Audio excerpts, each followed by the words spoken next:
Good evening. I would like to call this meeting to order. The time is 5 p.m. Welcome to a hybrid regular meeting of the Board of Trustees of the St. Helena Unified School District.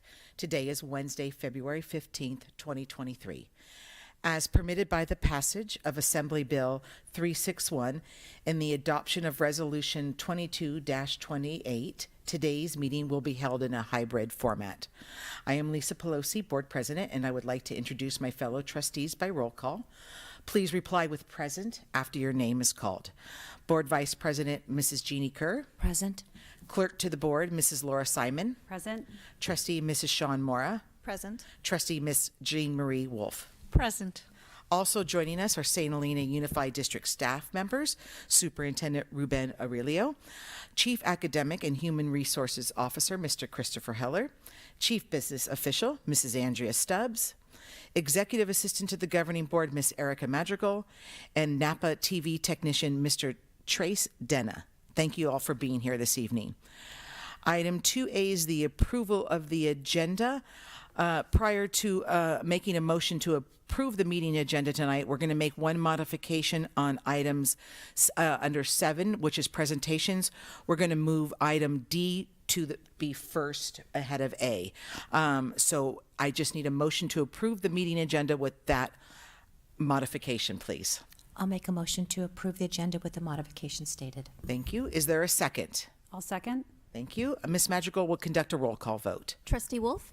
Aye. Trustee Mora? Aye. Trustee Simon? Aye. Trustee Kerr? Aye. President Pelosi? Aye. Motion carries. Item 3A is comments from the public on closed session items. We do not have anybody present in the room with us, and we have no written public comment at this point. Okay. Okay. Okay, great. So now we're going to go into closed session. Excuse me, I just had a little bit of a lapse there. And then we will reconvene for open session at 6 p.m. in this room. Thank you.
Good evening.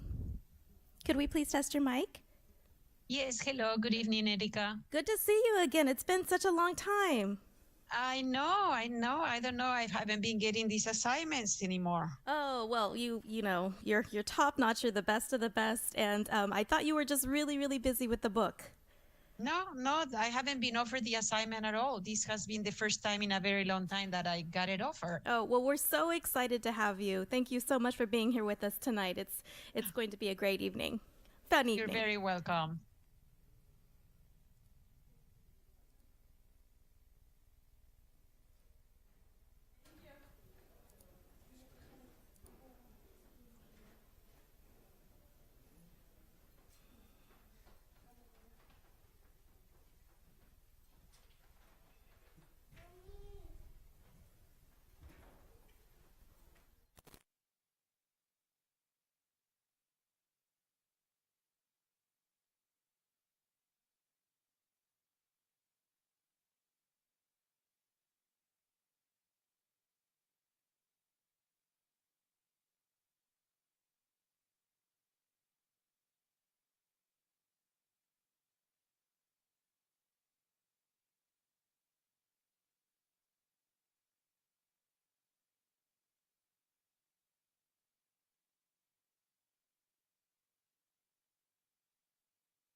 Oh, that's true. I know. I'm excited for Miss Brazil. Maybe. No idea what's going on, but that's fine. I don't need to. Let's get.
Good evening. Hi, everybody. How are you? Good. I love to see all these people. So fun. It's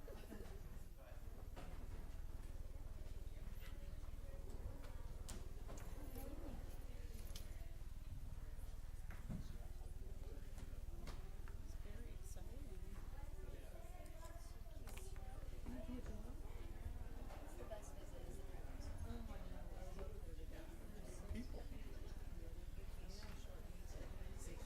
Off the bus and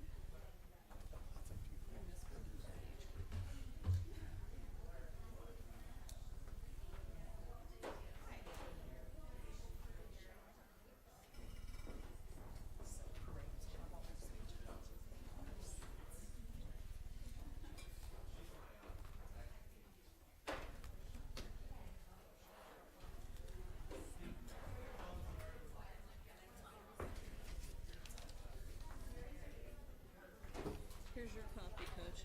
Hey, thank you. Great job. Sorry, I didn't give you. No, I had, it was perfect. It was perfect. I needed that timing.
Good evening.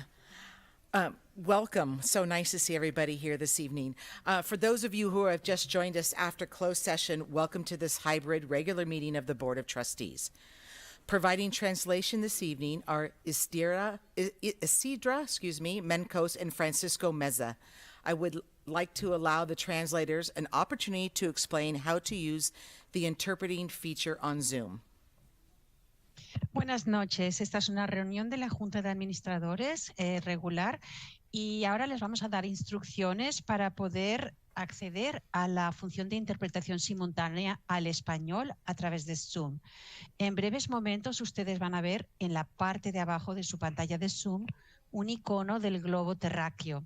Van a poder hacer clic allí y escoger el idioma Spanish o español. Si ustedes están asistiendo virtualmente desde su teléfono móvil, van a ver en la parte de arriba de la pantalla de Zoom 3 puntitos y dice More o Más. Al hacer clic allí van a encontrar la opción de interpretación y podrán elegir el idioma Spanish o español. Gracias. Thank you very much. I am Lisa Pelosi, Board President, and I would like to introduce my fellow trustees, Jeannie Kerr, Laura Simon, Sean Mora, and Jean Marie Wolf. Student representative to the board, Ms. Carolyn Wagner, is also here with us this evening. I would like to introduce our district staff, Superintendent Mr. Ruben Aurelio, Chief Academic Human Resources Officer, Mr. Christopher Heller, Chief Business Official, Mrs. Andy Stubbs, Executive Assistant to the Superintendent and the Governing Board, Ms. Erica Madrigal. Napa TV Technician, Mr. Trace Denna, is in the back there with us. Additional district and site administrators are joining us in the audience this evening. Director of Curriculum and Instruction, Mrs. Mary Allen. District Social Worker and Community Liaison, Ms. Roxana Plancarte. St. Helena High School Principal, Mr. Benjamin Cinto. St. Helena Elementary School Principal, Dr. Carmen Emery. And St. Helena Primary School Principal, Mrs. Rebecca Rocha. We are delighted that you are viewing in person, on Zoom, on television channel 27, or on our YouTube channel. A copy of this board meeting video will also be available on our website at www.sthelienaunified.org. In connection with items 4A, 4B, and 4C, the board received information and provided staff with direction. Item 5B is our flag salute, and I would like to ask Mrs. Rebecca Rocha to come up to the podium, please. Thank you so much. We have some special second grade guests that are going to lead us in the Pledge of Allegiance. The second graders, can you come up?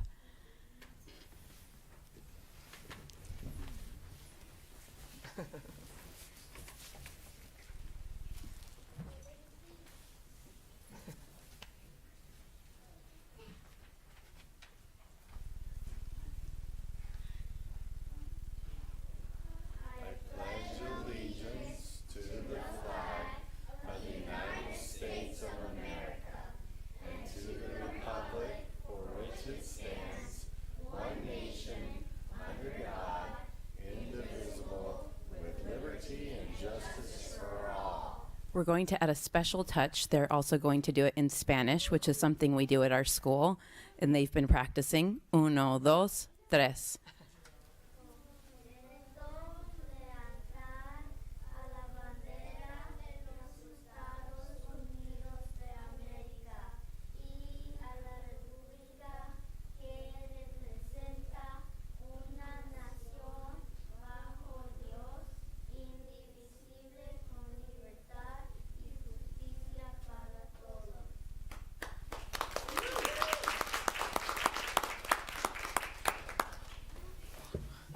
Thank you, and bien hecho.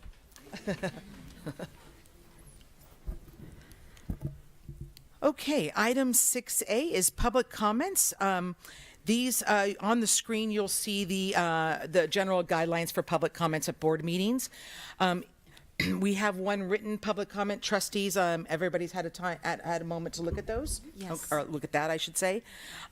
Is there anyone present who wishes to publicly comment on items not on the agenda? If so, please come up to the podium. Hello. You guys, that was so great. Oh my gosh, that made my day and my night.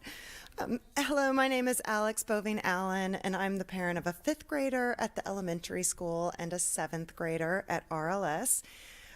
Firstly, and this is not my original comment planned, but I just wanted to thank the district staff and all the teachers for the timely information and response to the lockdown today. There are a few nightmare scenarios for parents in our society, and that's certainly one of them. And I just appreciated that the district communicated in such a clear, concise, and timely way and orchestrated the response.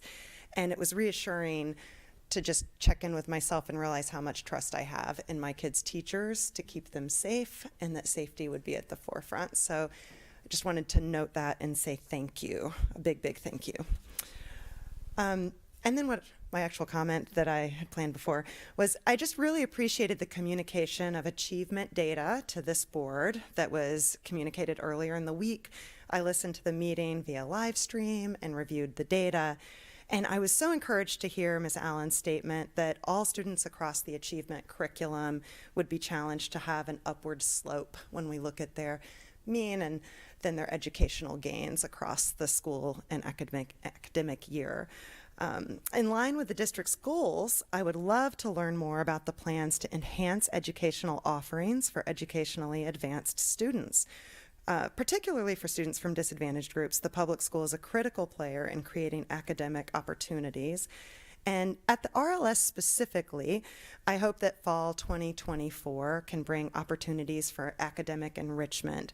During the school day, I would love to understand how differentiation actively occurs, if it is being measured, and if so, how it's being measured and tracked. I recognize the challenges in this, so would just appreciate learning how this is tracked so that all students get the challenge and stimulation they deeply need. Application of skills such as writing contests that are state-based, inventors labs, things like that would be so exciting to see. And after-school activities focus almost exclusively on sports, and it would offer broader opportunities to include other academically focused clubs like Odyssey of the Mind, Mathletes, Debate Club, science-based clubs. So given the recent sharing of data and upcoming school year planning, this seems like a great time to review this and look at opportunities that would be great for all the kids. Thanks. Thank you so much. Thank you. Is there anyone else who wishes to publicly comment? Please. Hi, my comments are going to be akin to my friend Alex's. First, my name is Amay Gio, and my daughter Zuzu is a 5th grader at St. Helena Elementary School. And then before I sort of dive in to share my prepared comments, I wear 2 hats. I also am one of the co-directors of Cafeteria Kids Theater, and we have started back in the primary school recently, and we're doing full residencies. And I want to say a huge thank you to the Board of Trustees, and I also say a huge thank you to the teachers, the staff, and specifically Give Big. Without them, we wouldn't be in the classroom doing what we do. And I can't tell you what a joy and just bliss it was to be back in a classroom with a group of kids and have parents come in as audience members. And we brought the parents up and played games with the kids. It's been truly incredible. So anyway, thank you so much for all your support with that. So I want to say that. Now, I'm also a parent, which is my favorite job. And my daughter, Zuzu, she's a 5th grader. She loves learning. She loves asking questions. She loves investigating. She loves writing and being creative. She has, because this district is so wonderful, she has had fabulous teachers during her time at the elementary school as well as the primary school. She is also often, and I say this fully without blame, bored in school. She rockets through class curriculum, including material her fantastic current teacher at the elementary school has offered as support for advanced learning options. The other side of this boredom has been bouts of depression, frustration, and a feeling of hopelessness. At the beginning of this academic year, she was begging to skip to 6th grade, which my husband and I declined to take steps towards for social emotional reasons. She is currently working and reading ahead in most subjects and is on a self-directed course of 6th grade math guided by her teacher.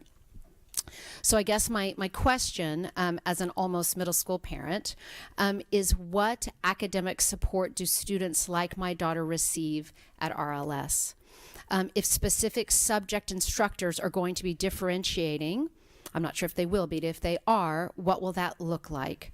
Are teachers really able to teach multiple levels of curriculum at once? Specifically, why was the advanced math program dismantled? And will students who would have deeply benefited from a class like that be able to get the same level of instruction and like-minded peer discourse in a differentiated classroom? Are there academic enrichment programs like, and I know Alex spoke to this as well, debate club, chess club, or mathletes for intellectually curious students? And if not, can they be available to RLS students in the 2023-24 academic year? I also virtually attended the 2-hour student achievement meeting on Monday, which was I deeply appreciative to the teachers and for the board. It was great to hear all that data.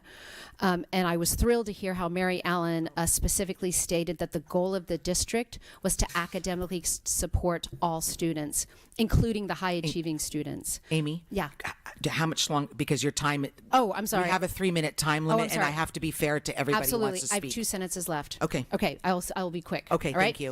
It was heartening to hear this articulated for students in our district who might, in the 4th and 5th grade level, have a Lexile score that has them reading at a college level and are craving to be academically challenged and hopefully be met at RLS. I applaud President Pelosi when you specifically said we're here to help every student in our district. And I can tell you from personal experience, there's a group of students who are craving this help. I'm just asking for them to please be included in your consideration of academic programming and support.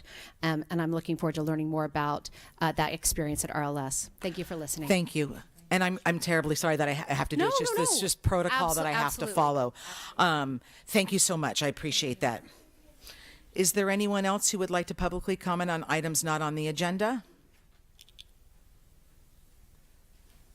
Okay. Ms. Madrigal, nothing on Zoom. Okay, thank you.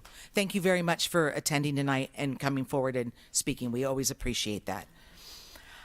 Okay. Now we're going to move on to item 7, presentations. And as we made a modification at the start of our session at 5 o'clock, one modification to the agenda is we're actually going to put item 7D first. So I'm going to ask that Ms. Rebecca Rocha come up and take that item, please. Thank you so much. I think you'll be glad that you put us first. I am here to recognize, I'm not sure if they're all here. I believe 7 of them are here.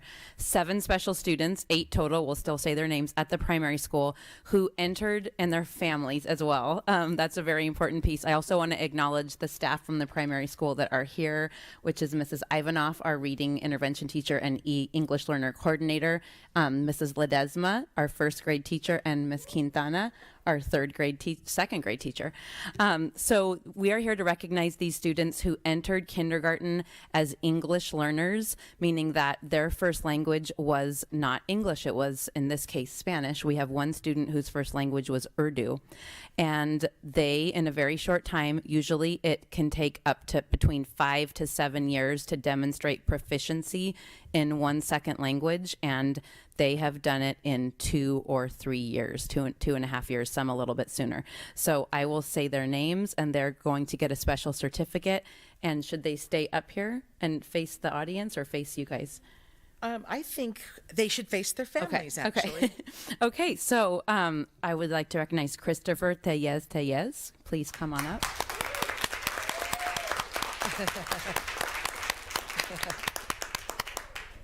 Next, Zoe Soto Sandoval. These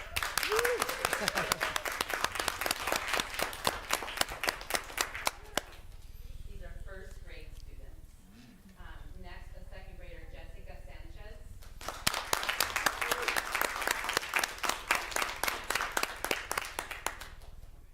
We have Giovanni Moya.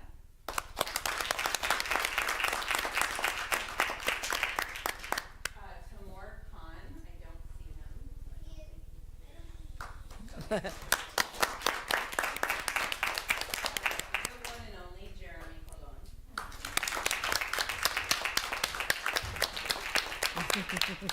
Another 1st grader, Ivana Alvarez.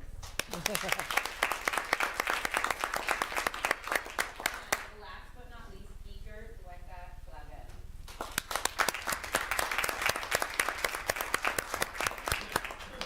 So these are our students who are now considered fluent English proficient, and they also speak.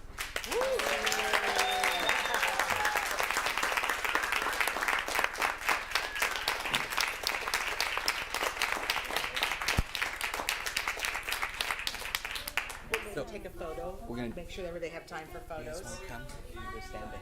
Picture time. Yeah. Yeah. Cool. You guys are like celebrities.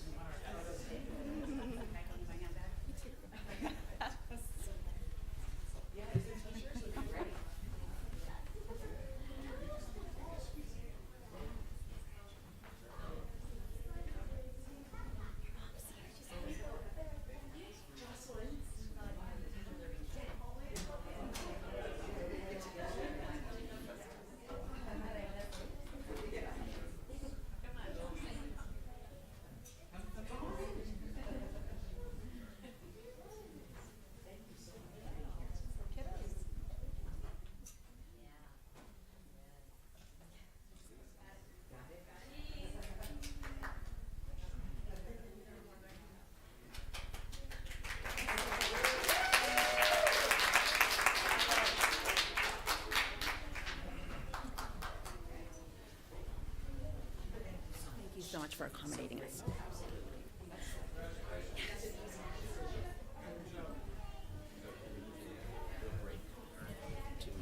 Do we want to just Quick transition. let them?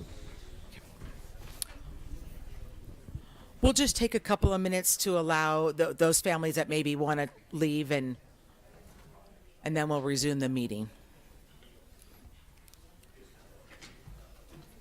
That was great. Thank you again for being here.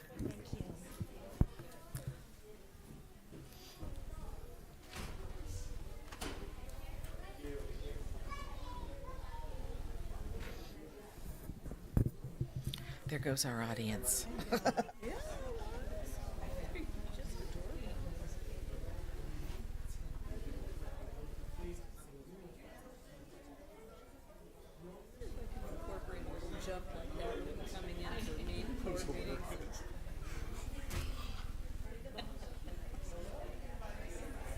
Like a big cake.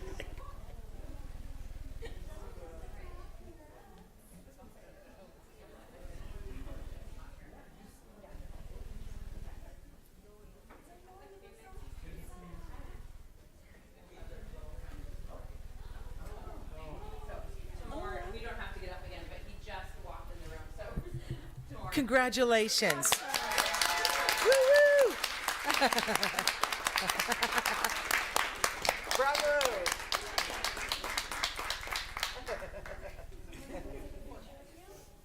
Yeah.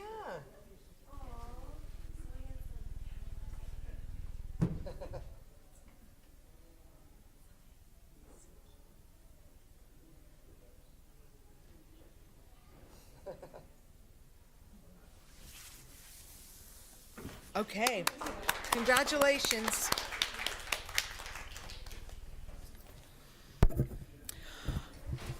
Okay, now we'll move back on to 7A, and this is a presentation by the student representative of the board. Carolyn Wagner, please.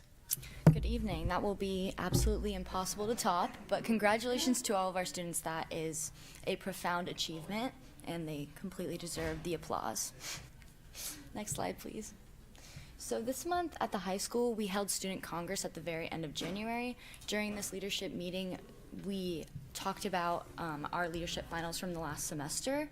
We had a slideshow of each group presenting our initiatives that we're trying to achieve this semester. And we also had a gallery walk, which we made posters, and we walked around and they put sticky notes on it so they could give us feedback, both constructive and positive, so we know which direction to head going into the next part of our year. We also planned Valentine's Day activities in the quad this week, which was very fun. People who were not in the Valentine's Day spirit got to wear green, and everybody else was encouraged to wear red or pink. So that was fun. And we were also hoping to alleviate some academic stress as we're getting into the meat of our academic school year. Thankfully, we do have a 5-day weekend this weekend, but we're going to go into a long lull of no breaks. So we're trying to come up with creative ways to keep students engaged, not only in their academics, but just in the overall school climate. ASB elections will be held in March. I think it's important to note that we did make a ratification to our Constitution, allowing our Vice President to either have been an ASB, a class office, or a commissioner in leadership, broadening the scope and positions for our potential Vice President ASB positions. Next slide, please. So as you can see, you have your posters here. So that was our school spirit poster, and then our mentorship poster. We just showed them the problem, our research, and then our ideas. So school spirit was very visual. Next slide, please. So as Mr. Pauls mentioned in our last board meeting, the RLS is taking the initiative for the month of February. They're going to do passports to promote both mental and physical health. I only got to see the kids in the first couple days of them using their passports, but so far, from what I've seen, they're using them and they're reflecting, so that's obviously great to see that it's working and that they're interacting with what we're giving them. We're making a big emphasis on sleep. I know with technology and social media, that's been a big issue over the years, not only at RLS, but at the high school as well. So it's nice to see that we're taking an emphasis on that, because I think it's very important that all of our students come to school rested and ready to learn. The 7th graders took a field trip to the castle where they reviewed their medieval history, and they were very excited to talk about the spike seats that they got to sit on and the knights and everything, so it was really fun to see them excited about their field trips. And then the 8th graders also got to take a trip to the Exploratorium, which is an annual trip which I'm glad we got to bring back after COVID, because I really enjoyed going to those things. It's nice to have some dichotomy from the classroom and just change up the everyday. Lol. Additionally, the leadership class at RLS is also bringing awareness to drugs and alcohol around the school, which it's nice to see some posters and just something to put on the gray wall. So here you can see the passports that they're using to track their experiences through the month of February, and then that is a packet they got after they went to the castle so that they could reflect. Next slide, please. So at the elementary school, I felt very lucky. I chose the right day to go. They were doing National Board Games Day, and I walked in, and there was a bunch of board games, and I just got to play with them, and it was wonderful, and I highly recommend it for the high school. It taught students to win and lose gracefully, and when I reflected upon that, it's really important to know how to control your emotions and yourself, and especially heading into RLS, when you're going to be part of sports and in school, whether to keep your opinion to yourself or just be respectful to everyone. It's a really great lesson, so I thought it was a wonderful day to spend just playing games and having fun and being respectful to one another. So that was very fun for me and one of my best days. They recently had a new addition in the form of therapy dogs, which we do have one here at the high school. I personally love seeing my therapy dogs around, and I also sense that at the elementary school. I think there's 2 of them, and I'm blanking on their names. But I can tell that the students really benefit from having them around, and who doesn't love puppies? In the library, they were working on crochet, and in the month of February, they're going to find emphasis on finding the things that they love in life, and I also think that's wonderful to review at school, because that's a climate that we should be fostering. So in the library, I saw this cute little card that said, "You can do it," and I just thought it was the sweetest thing, so I took a picture, and I thought that I would include it. And then here you can see the library crochet lessons. So at the primary school, also a very exciting month, they held a winter spirit day. So they were wearing scarves and puffer jackets and all these fun winter things. And they were just so cute, and they were running around and playing with it. And then, so I went on a Friday, and then that next Monday was the 100th day of school. And that is a big deal at the primary school if you haven't been there or if you don't know. So they were very excited to cut out 100 things and dye things and everything about the number 100, so it was very exciting to hear about. They also had a popcorn party, which they really wanted me to attend. I also wanted to attend it. And then in Miss Mead's class, I had the honor of listening to them rehearse their memorized poem that they were going to perform for their parents that day, and it was wonderful. And thank you, Miss Mead, and everybody in that class, because it was the highlight of my day. So here you can see the 2nd grade poems. Well, you can't really see them, but it was a cute poem about eating your vegetables and then having dessert at the end, which is always important. And the second grade reading rotation, so different students go to different classes, and so some of it's online, some of it's, as you can see, physical. So it was interesting to see that hybrid. I didn't receive that when I was in primary school. That's about it. Thank you very much. Trustees, any questions for Carolyn or? Caroline, it's such a joy to hear you talk about your visits to each school. And I'm so glad you're having such a great time visiting them. And I appreciate how you report all the information. Thank you. Carolyn, do you know, are those therapy dogs there 5 days a week? Do you happen to know the answer to that? Or I do not. Okay. Our therapy dogs come about once a week, I believe. Dr. Emery, do you want to, you can come to the podium if you would and just. We were just talking about that. We actually have 4 therapy Wow. dogs at our Okay. school now.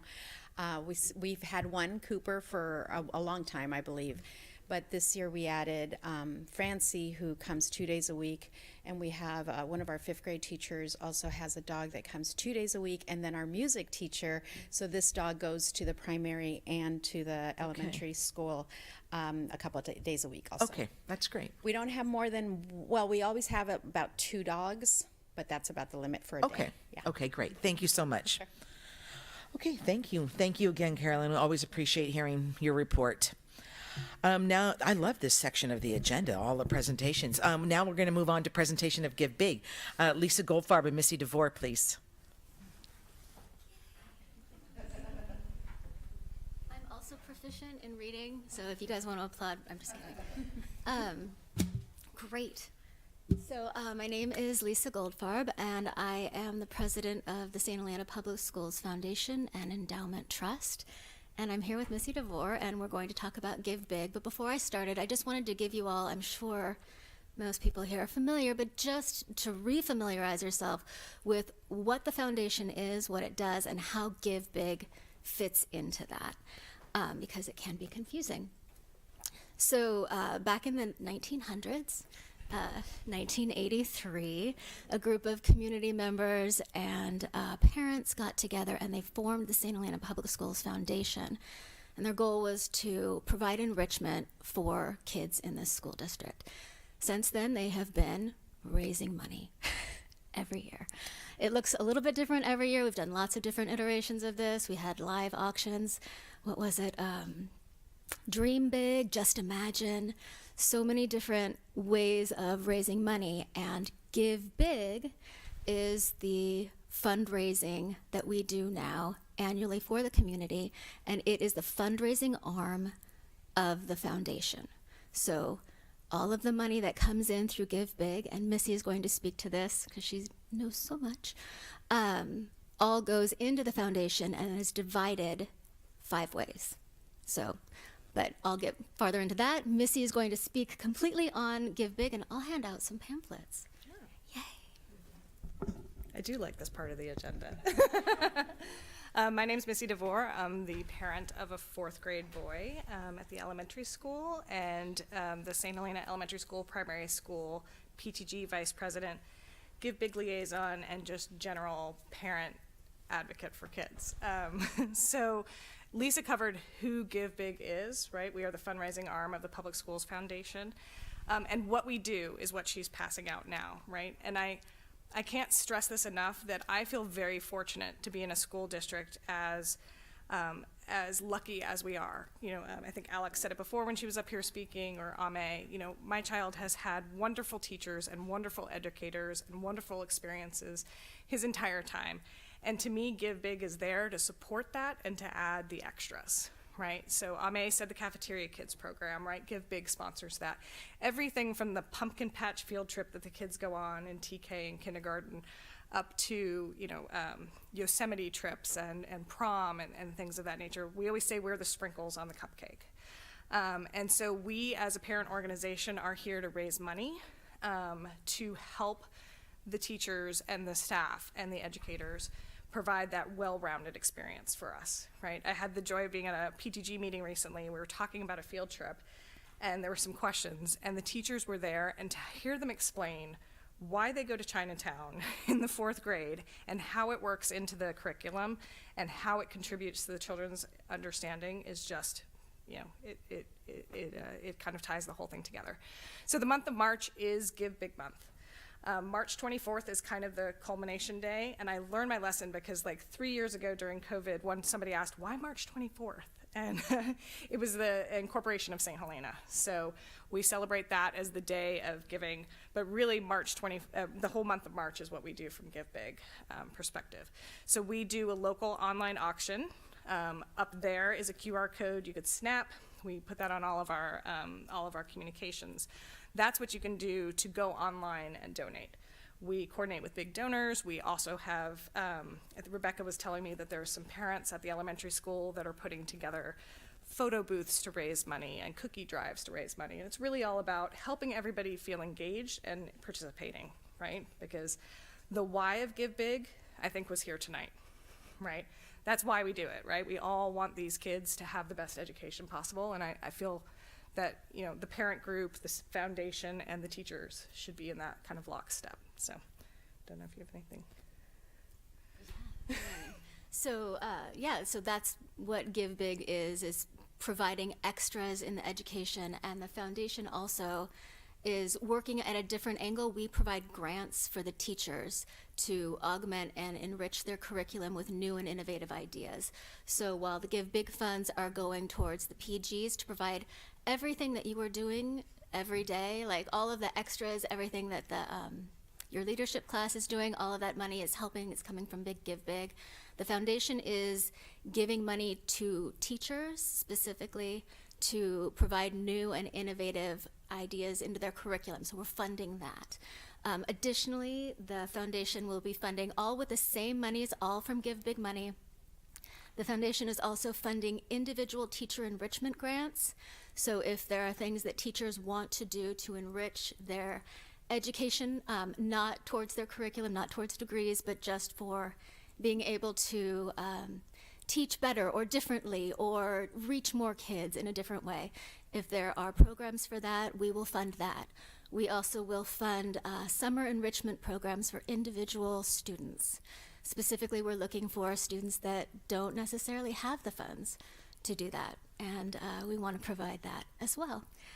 And we also provide library grants, so we're giving money to the libraries, right around $1,250 for each site every year. And it's a well-rounded, all-encompassing money pit. Not pit. Pit's the wrong word. What's like a money balloon, maybe? That is just like evenly distributing out, giving funds to everyone. Sprinkles to all, enriching education on all ends. Like, pit's the wrong word. Sorry about that. So I wanted to give everybody homework tonight, right? So I ask everybody to talk big, right? So share. That's, I think, the number one thing is just word of mouth, right? Explain what Give Big is, how it helps. When your kid goes on a field trip that's sponsored by Give Big, talk about it. So the more that we can do that as a community, I think the more this all makes sense to everybody. So that's my number one ask. Number two is to give big.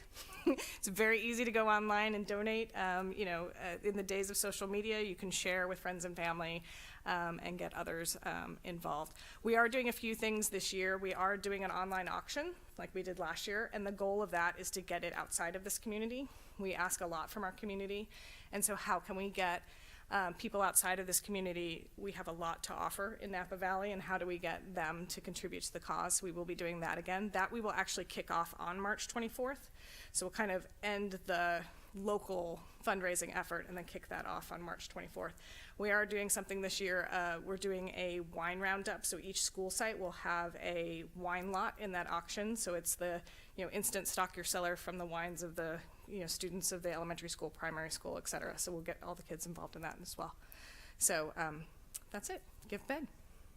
Thank you so much. Yeah. And I just want to, I know I can speak for, most of us on this dais here, that we either were on Give Big at one point or Run Big or whatever the case may be. So we know the time and the effort and the energy that everybody is putting in. So thank you. big thanks for all that you give. Do we get a picture now with her? And give big, everybody. Let's go. That's going to be great. Thank you again for being here. Appreciate it. Great, thank you. Okay, another good one under this category. Now we're going to do the recognition of the St. Helena Unified School District Teacher of the Year and finalists. Mr. Aurelio, please. Alrighty, this is a great one to present. So, very excited that we are honoring our finalists this evening and our Teacher of the Year award winner. As you can see on the slide, we received 191 nominations, which is very impressive considering the size of our district and the number of teachers we have. And there's a breakdown. You can see the number of students that were nominating teachers in our district. So it was fantastic. This was a tough field. It was very difficult to select a winner, just so you all know. This is a very stressful part of the job. And you can see of the 191, we did receive 50 teachers that were nominated. And then of those, we went through a process. We asked the teachers who are nominated if they accept their nomination, and then there's some steps they take. So we received 10 accepted nomination packets, and then they had to do some additional work to accept that nomination, including a personal essay and receive endorsements from their administrator and recommendations. Now, we will be forwarding on our Teacher of the Year to the county level, and there will be a county selection for Teacher of the Year as well. And the next couple slides you will see, let's see as we move forward, are our finalists. We have Judy Ashwanden, and this is a quote there from Principal Cinto as part of the recommendation he made. We have Hannah Waters, and you can see the quote that we took from Dr. Emery's recommendation. We have Anna Alicia Fulmer, and she's actually at 2 different sites, I believe. But you can see the quote there from Principal Cox at the RLS. And then we have our winner, Madeline Brazil, and you can also read the quote there. And we have, I believe, every 3 out of 4, or is everyone here this evening? Did everyone make it? Okay, so 3 out of 4 here, and we want to have them step forward and be honored.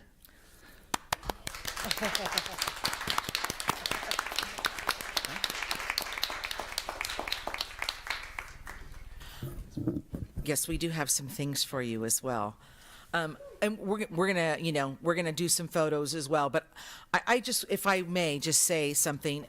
And is that this is a big deal. This is a really an amazing award and recognition, and the fact that so many students participated in that really says a lot.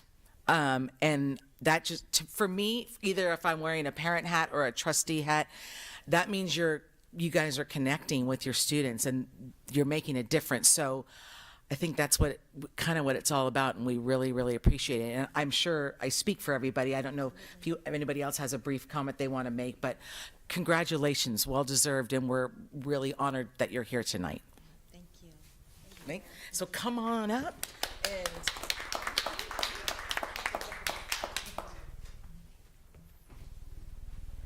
I know. Miss Brazil, congratulations. I love your school spirit colors. You did that really good. Congratulations. Thank you. Congratulations. Thank you. Thank you. Gosh. You're welcome to say. Do you want them to say? I do. I was going to say yeah. Yeah. If you'd like to take time at the podium, please do so. Yes, and then we're going to do a photo op. So. All right, good evening, everyone. I wanted to start by thanking everyone for this recognition. I had planned to prepare for this evening today during 5th period, but as you know, my plans got derailed and I got to spend some great quality time bonding with my fellow staff members and some students in the office supply closet. So we're going to make the best out of it. I try to remind myself every day that not every day can be good, but we can always find some good in every day. So this evening I'm choosing to focus on that good and express gratitude to the people who have been a part of my life and brought me in front of you today. First, I want to say thank you to the parents. Now that I'm a parent of a TKer, I understand the appreciation and appreciate the teachers that have guided me and also that guide my son, and for those parents for entrusting me with their students, and I thank you for that. I want to thank, my other co-teachers and staff, both at Branham High School and St. Helena High School. You have helped me become the teacher that I am today, and you're always willing to answer any of my questions, be a sounding board for my crazy ideas, and also model excellence in the teaching profession. Next, and most importantly, I would like to recognize my students, because without you, I am not a teacher, and you pushed me to be the best teacher that I can be, and as they know, I'm not so great at math, but I estimate that it's been about 1,600 students in my career so far, and all of them have had such an impact on me, both professionally and personally. And finally, I'd like to thank my family for encouraging me to have my own dreams and supporting me in that process. So thank you, everybody.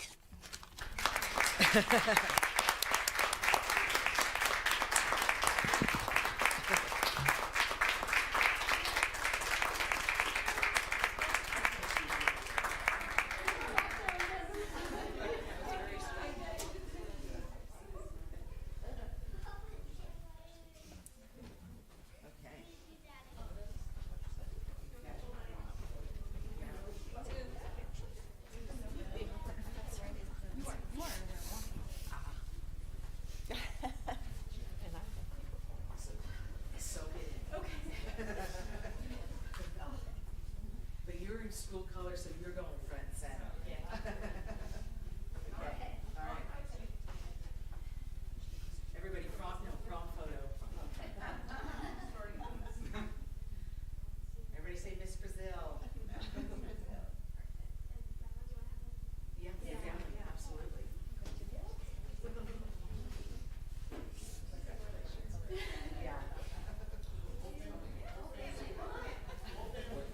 Absolutely. Yeah, come on.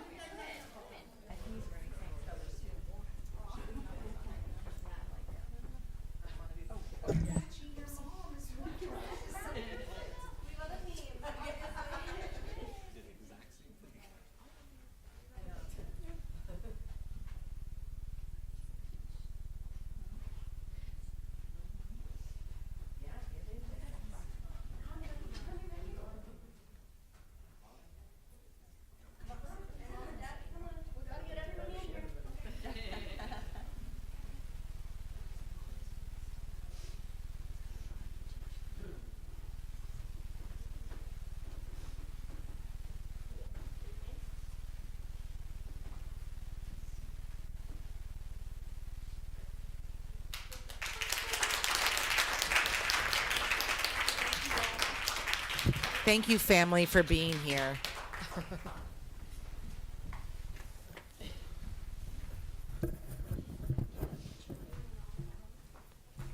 Yeah, absolutely. One more with all our finalists.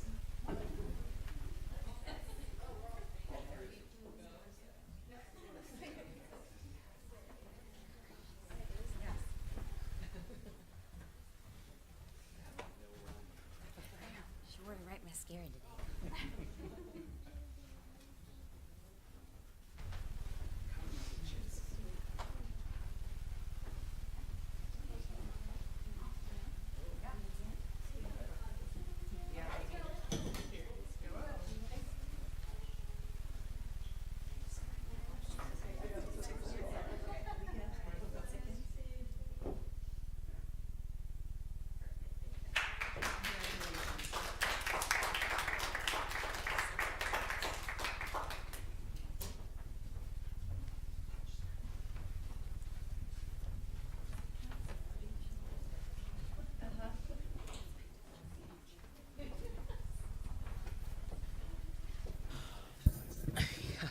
We're gonna just take a 5-minute recess, and if you need to use take a comfort break and allow anybody who may need to get home, and then we'll reconvene in 5 minutes. Thank you.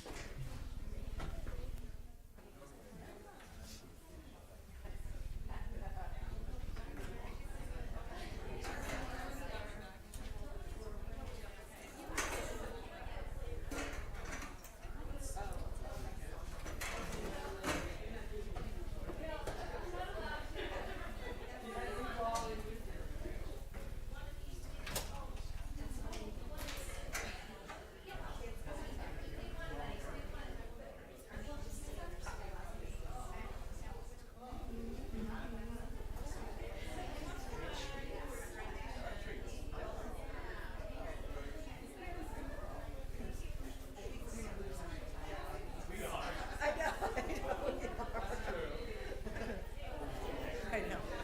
We might be down to Dr. Emery. So we're going to lose our whole audience. Thank you. Sorry, I can't stay. I gotta go. Taking my kid for his birthday. It's launched.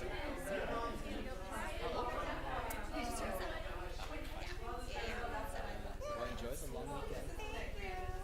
Hopefully you get a couple days off. Congratulations again. Thank you.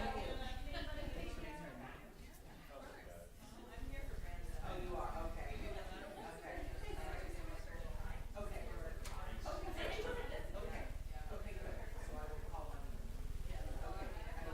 Yeah. I didn't get that far in my script. I don't think it's like, it probably is, so.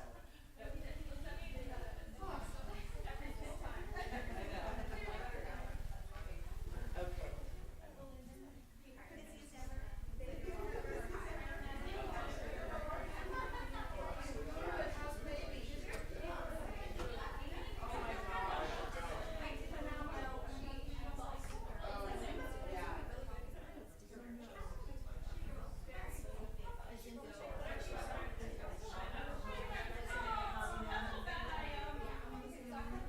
Which kid is this?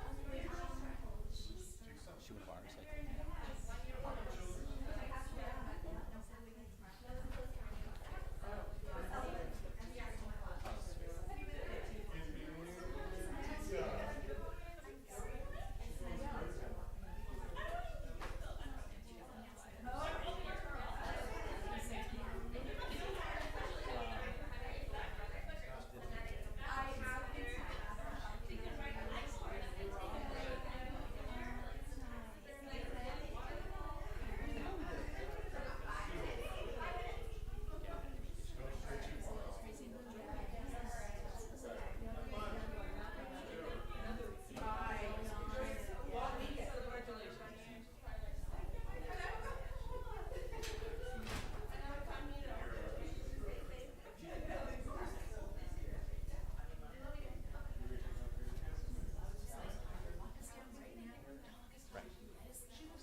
This is what you can see next to us. Right. I just called 911 and I was like, okay, she's a baby. But yeah, I know that. I know. Yeah. Your puppet. That really sugary company.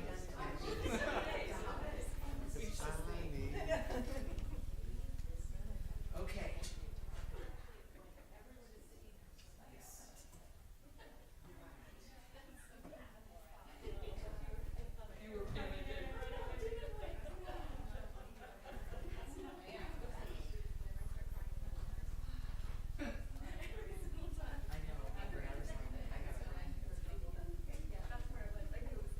All right.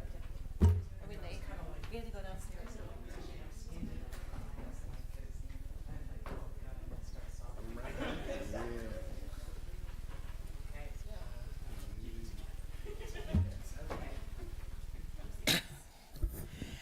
Okay, thank you for your patience. We're going to resume the meeting and move on to communications and item 8A, and I'm going to ask Trustee Wolf to take it from here, please. Thank you. Well, this is my first time doing my board report, and I was just thrilled that I get to do the primary school. It's probably the school I knew the least bit about. I've been a long time since I've had someone in my family at that age, so it's very exciting. But we do have a almost 3-year-old in our family, and he and his little pack of friends will be there in a few years. So I warned Rebecca that they are something else. So it was really fun to learn everything. Here's my impression when I walked away, that these were what I saw just walking onto the campus, talking to the teachers, talking to the administrators. And like I said, the end, most importantly, just happy children. They're having fun learning, and it's just such a great environment. And I called my daughter, who has the almost 3-year-old, and I said, I was blown away. I'm so excited for your experience at the primary school. I thought it was just a great place. Next slide, please. And one of the most important things with teachers, staff, their paraprofessionals, they're working really hard to help children recertify as, in English speaking. And as we learned the other day, Monday, I think the principals were saying that if they can do their best to get children recertified at this age, it's just such a good building block. It gets more challenging as each year goes on. So that was really exciting to have the children here tonight and to see them all. And they looked a little dazed, but they were so cute. And hear them do the pledge. That was a lot of fun. So congratulations to our students and to their families for supporting them. Next slide, please. Some new and upcoming things. The pre-TK and kindergarten registration is going on. You've probably seen signs around, so there'll be some family information nights that parents can learn all about it. And so that'll be exciting to add some new students to the district, or brothers or sisters. Coming up at the end of this quarter, Run Big will be back, and the little ones are very excited. They obviously don't run the whole route, but they're going to have a fun plan to do that day to join in the celebration. So that's all in the works. Very excited about that. And something new at the school, they're learning all about composting and recycling. And if you see, Erica can flip through, there is a newspaper called the Angel News. And what Rebecca explained, that at the end of every day, there's 30 minutes that focuses on English learning, and at different levels. So depending on what each student needs, one of the groups does is putting together this Angel News where they write it. It's so cute. If you go through, they talk about the weather, and they're learning about their composting, recess, just all these information, just like you're reading a newspaper. And I love it because I'm still one of those people who likes to read a newspaper, actually touch it. So that was really fun. I think that may all. And the one thing that was very impressive too is the primary school offers support on many levels for the families and their parents. They have a little program, Math and Muffins, in the morning at drop-off, where parents can go and learn some fun math games to play with their children at home to help them learn. Another family reading night at the public library. Last time they did it, they had 60 families, I think, if I remember my notes. They wear pajamas, they read, and it's really great because a lot of parents don't even know how to find a book at the library, and so it kind of guides them through. They have fun activities. This month they're going to make book bags, decorate them to take, so that's just a great program to explore, because St. Helena does have a really good public library, so good resource for them. They also have a support group for parents with children with disabilities, and they have had a lot of people attend and find help and camaraderie and support through that program. And do we have anything else? I think that was it. Okay, so I was just really impressed. There's a lot of programs for their teachers as well, supporting the teachers, helping them all to be on the same page and learning. Went into the classroom and kind of watched the process, and I love the way they described it. We do, you do, I do, or I probably just said that all wrong, but where the teachers explain it, then they work together, and then they get to do it on their own. The planned learning communities where the teachers are all working to teach the same kind of curriculum at the same time, so there's consistency, as well as GLAD. I don't have my notes here. Let's see if I can remember it. The guided, somebody's going to have to help me. I didn't bring my note here. The guided language acquisition design. Thank you. GLAD. Yep. I had it. See, now I'm like up here. I forget everything. But it's a program in there, kind of getting all the teachers on board with a really great teaching program that helps with the English language. And as we learned the other day as well, that, I mean, every subject involves English language, math, word problems, everything. And just kind of a program that integrates the students, and it takes students that are really strong in English, students that aren't. I mean, how many people have gone to group projects in their lifetime and one person does all the work? I think we've all been there. I love they do group projects and they each get a colored pen. So they know who contributed, because you write your notes in blue, and I don't know, something like that was just really impressive. I thought, wow, these kids aren't going to have that experience when they're in high school, when they're in a group project and only one person pulls their weight. But just really great learning resources. As I said, I was really impressed and really excited to know more about the primary school. So tell everybody you know it's time to register if you know some little ones. Thank you. I'd say you earned your angel wings on your first board report. So well done. Trustees, any questions for Trustee Wolf? Okay, clarify. Great. Thank you very much. Appreciate that. Move on to the superintendent's report. Mr. Aurelio, please. I just have to say, if I ever need to smile, I just go to the primary school. It's so, you can't walk through those hallways without smiling. This evening, I will keep it brief, but so much happens in the span of a month, so I'll try to capture as much as I can. But I wanted to start with just a brief reminder. I think it's always important to show the community our mission and vision. And so on the next slide, you can see that. Just a reminder why we're here and why we're doing the work that we do and why the board is here, that we do want rigor, academic rigor in our safe and supportive learning environments. I also want to remind the board and the community, at the last meeting I did present, this is month 7 or 8, I think, since I've come on board, creating sort of my superintendent's priorities. I really want to emphasize the second bullet here, which is we eliminate the predictability of the achievement gap and ensure that we raise expectations for all students. I think we heard some of that this evening, even with our public comment. And coming off the heels of the data summit we had on Monday, where we really dove into the data, and we can see the different needs that we have as a district and how we're trying to address those. So just a reminder of that. If we can go ahead. So over the past month, I am highlighting one specific event here, and I have a picture on the next slide. Actually, we can go to the next slide. This was the Steps to College event. This was an event that the district hosted. We chartered a bus, and thanks to Roxana Plancart, who, is she still here? Yep, she's still here. She helped organize this event, and we took in a chartered bus, and you see a picture there in the bus, 55 parents and high school students, and this Steps to College event was the largest bicultural, binational college fair. And it was a fantastic event. They offered everything from how to complete a FAFSA for your student to how just learning about the different opportunities we have for our students. I thought it was a tremendous event. I did participate for maybe 2/3 of the event. I met them there and was able to go to some sessions, talk with each individual parent and student, and also we provided them lunch. It was just a fantastic event. And I believe we even had a wait list. We filled the bus and then we had a wait list. Is that correct? Yeah. So tremendous work. We want to continue to offer these types of events and expand on those for our families. And let's see, the next slide. So excited.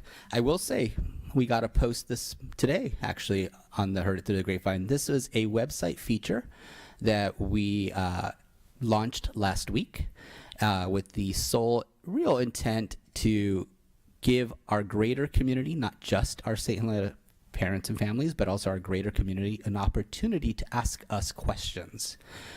We know that oftentimes we see on social media people post things and it's not always completely accurate. So this is an opportunity for the community to ask a question. It's anonymous.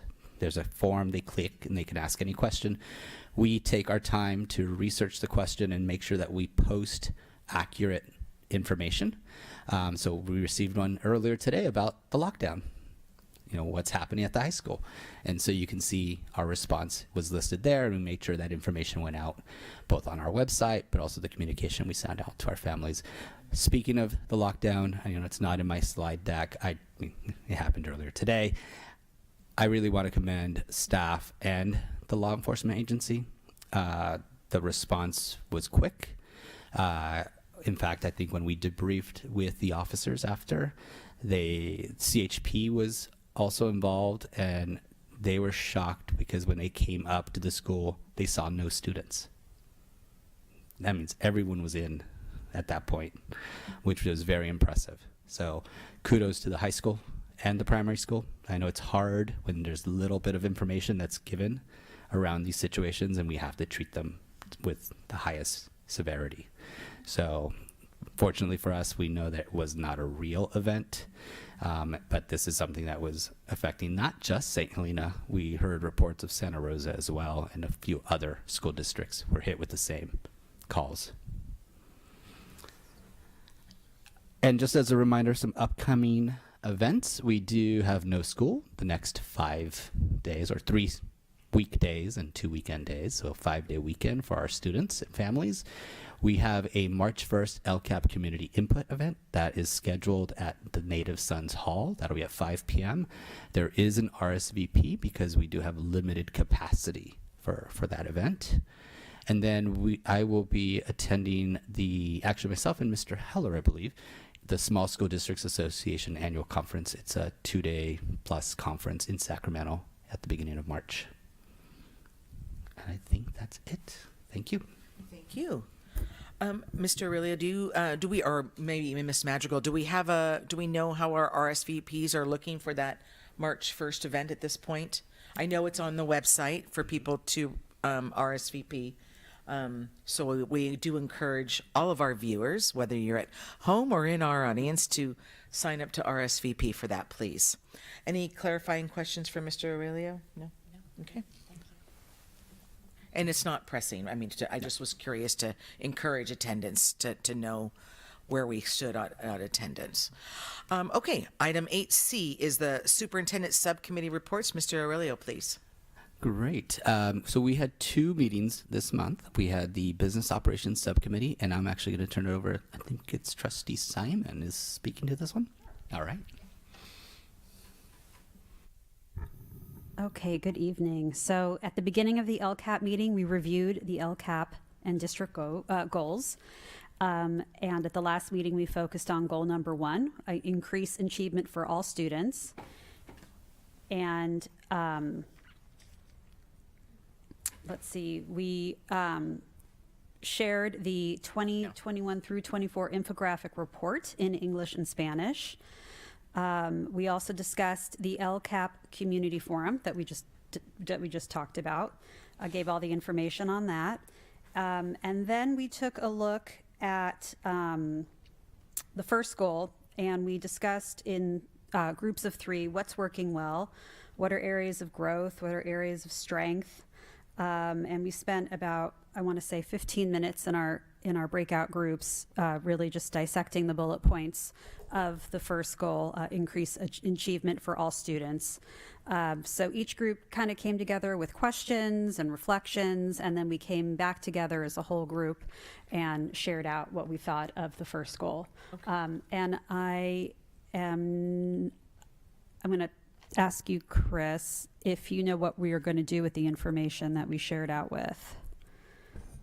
Well, it's vital information from the steering committee to provide input from not only that group, but our community stakeholders as we develop the LCAP.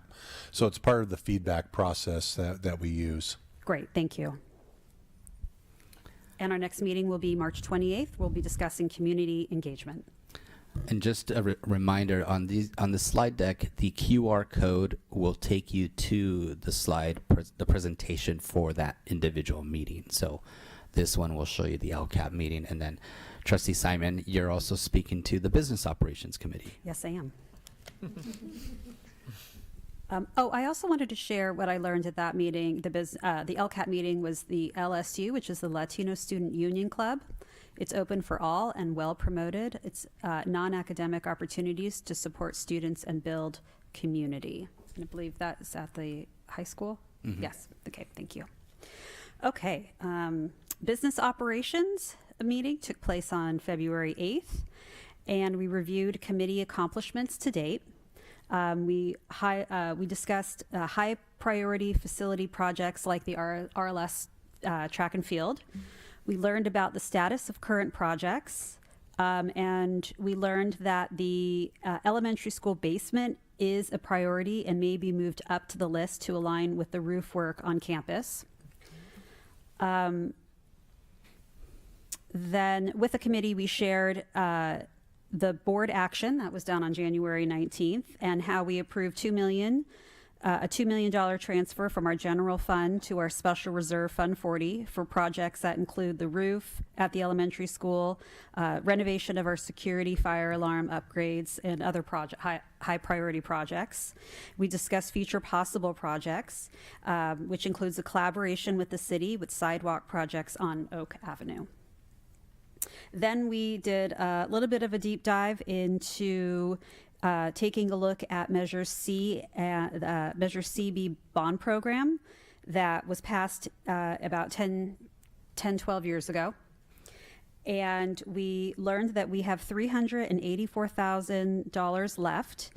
That's the tail end of the bond program, and that will be used for deferred maintenance. And I think, Andy, it will be used for is it either the roof or the security system? Two very different things. The balance in Measure B and Measure C? Yes.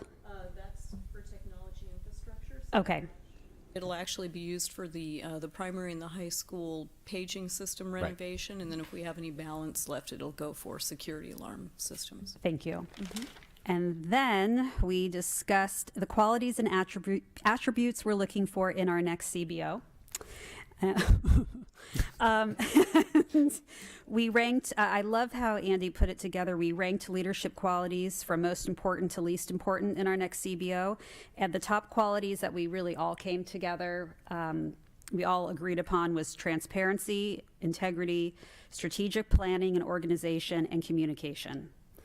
So those were important to all of the members at the meeting for our next CBO. And if I can add, they wanted to just say hire Andy, and We tried that. yeah, Didn't work. So yeah, thank you. That's great. Thank you. And are we still fortunate enough to have student representation on these committees? Are the students showing up as well? Yes. That's great. Yes. And then the QR codes you were saying contains all that. Will that list of attributes for a future CBO be included in that as well? I can make that available. Okay. I have it collected because Okay. I'm passing that along to human resources as we go through the process. Okay, But I that'd can be make great. that public. Thank you. I will add just quickly, since we mentioned the LCAP meeting coming up on the 1st, we do want more participation. We're about 15 in so far. Okay. 15. Great. Thank you. Thank you very much. Okay, item 8D is the St. Helena Teachers Association report to the board. Angie Bond, please.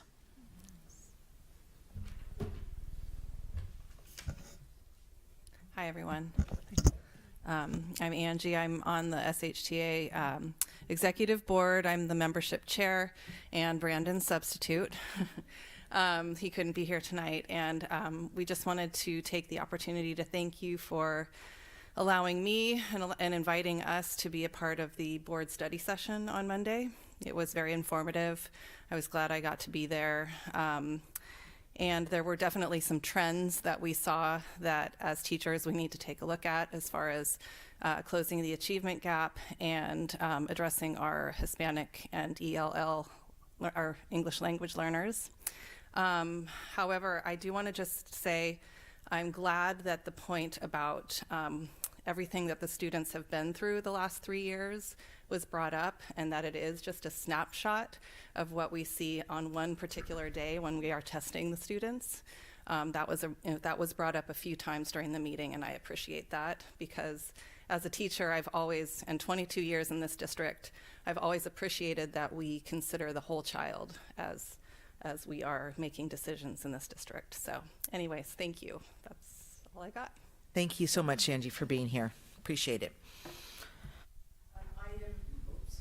Item 8E is the CSEA report to the board, and it is a written report for the month of February. Items 8F, G, H, and I are our principal reports to the board, all written reports, and as always, they contain great information. Thank you to our principals for compiling those for us. They contain a lot of great information that we may not always get to know readily, so we're grateful to have them. Now we're going to move on to item 9, which is the consent agenda.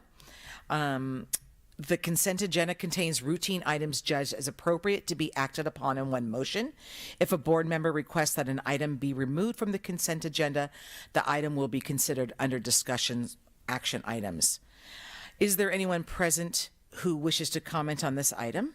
Or was there any written public comments, which I don't believe we have? No, there were no written public comment. Okay, thank you. Trustees, any questions or items to pull from the consent agenda? I had a question on one of the contracts related to the Boys and Girls Club. Okay, so you would like to pull Sorry. that? Yes, just because I have a comment and question. Sure. So I think that's best because we have to pull it out even if, if it might be a clarification, we have to follow the protocol. Thank you. So that was number, pardon me 1 second. So that's going to be the number G, contracts under. So Ms. Madrigal, I have to pull the entire item, not just one contract, right? That is correct. Okay, great. So we're going to remove item 9G at this time. And is there a motion to approve the consent agenda 9A through L with the exception of G as presented? Motion to approve the consent agenda items A through L, except for item G. Is there a second? I'll second. Ms. Madrigal will conduct a roll call vote. Trustee Wolf? Aye. Trustee Mora? Aye. Trustee Simon? Aye. Trustee Kerr? Aye. President Pelosi? Aye. Motion carried. Now we will discuss item 9G, and then, Sean, it sounds like specifically you'd like some conversation around the Boys and Girls Club contract. Yes, but now that I'm looking at the attachment of contracts under 12K on the live site, I'm not seeing that one there. One moment. Did I? Because it was a contract Yeah. under, let me see, 1 second. I thought we did the Boys and Girls Club agreement last month in a prior. Yeah, so I did too, but then we saw it again. It was there earlier this weekend, but I don't see it there anymore. So maybe we don't have to pull it. Yeah, I'm not, I know that is, Nope. Okay, well, that is interesting. So I think at this point then, maybe you can circle back, Yes. separately and get your questions answered with Mr. Aurelio and Andy Stubbs if need be. So now we don't need to pull the item. Well, no, it's okay. It's been pulled already. So now we're just going to, is there a motion to approve item 9G under the consent agenda as presented? I'll make that motion. Is there a second? I'll second. Okay. Ms. Madrigal will conduct a roll call vote, please. Trustee Wagner? Aye. Trustee Wolf? Aye. Trustee Mora? Aye. Trustee Simon? Aye. Trustee Kerr? Aye. President Pelosi? Aye. Motion carries. Okay, thank you for that. All right, item 10 is board-related items, and we're going to go to item A, which is the adoption of Resolution 22-35 District of Choice Caps for the 2023-24 school year, the February 2023 proposal. Wow, somehow that wasn't so easy to say. Mr. Aurelio, please. Great. So this evening, we're asking the board to approve the updated or amended caps for grades 3 through 8. The caps are different than we presented last month. They have been lowered slightly. 3rd through 5th grade are now set at 80. And just as a reminder, they were 80, 85, and 90 previously. And 6th through 8th grade were dropped from 95 to 85. And as a reminder, the board already approved the TK to 2 and the 9 through 12. So we're asking this evening for you all to approve the 3rd through 8th grade caps. Thank you. Is there anyone participating via Zoom or present who would like to publicly comment on this agenda item? No? Trustees, any questions about this agenda item? No? Okay. Is there a motion to, oh, sorry. You know, Yeah. actually, I do. I want to say something. Yes, And this, as you know, I was not here at the December meeting, and I did watch it. The January, and I really wasn't here very much for the December either, as far as my mind. But regardless, and so I actually watched and listened to the presentation a couple of times, and I absolutely agree what was said at the dais as far as the give them time of focus, time for them. Just additional time in the classroom that the students that we have right now. However, there's something that came up to me, which was kind of interesting that I wasn't thinking of, and it was at the data summit, and one of the addendums, it showed that we were compared to total student enrollment for 2022-23 is 1121 students, which shows a decrease of 30 students from 2021-2022. So it decreased by 30 students. And I actually did not think about even asking that question, whether we had an increase or decrease from last year. And so I was like, wow, that's 30 students. And then so I started looking at the numbers. And so, and just bear with me just for a moment. I just want to get this out. Yeah, absolutely. So in 2019, 2020, before COVID, our total enrollment was 1,217. We don't have anything for 2021 just because this is about our CASP thing. So we don't have the numbers for that one. But in 21-22, it was 1145. So that was a decrease of 72 students, and that that was something as a board that we decided to do. So I'm not alarmed with that. But it was 72 students. And then for 22-23, we're at 1,114 students. And so we decreased again by 30, as it says up there. Yeah. So I started looking at this a little bit more, and I kind of extrapolated it out as far as increases, decreases through time. And so we actually, by the end of, from 2019, 2020, to now, we're down by 74 students. Okay. 74 students. That's quite a few students, and part of that was planned. That was a planned decrease. So I started thinking about that. I'm going, that's interesting, because I was thinking, well, wow, we let in quite a few students in August of last year for this year, and so I got those numbers out, and.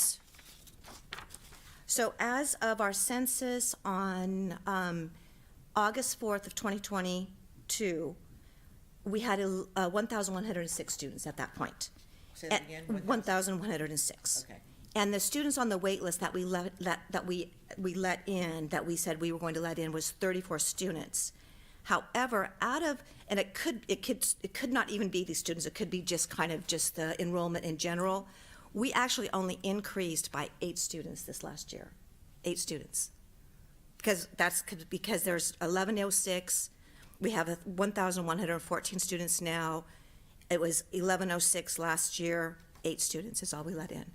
So to me, it feels like we do have a little bit of wiggle room, because we didn't let as many students in as we thought we were going to. Okay. So that's kind of where I'm at with this right now. And we do, I mean, we as far as Trustee Wolf and Trustee Mora, one of the things that we did, our main thing that we did say at when we were recruiting and looking for a superintendent, the decrease in the enrollment was on the top of our list, amongst other things, but that was the top of our list.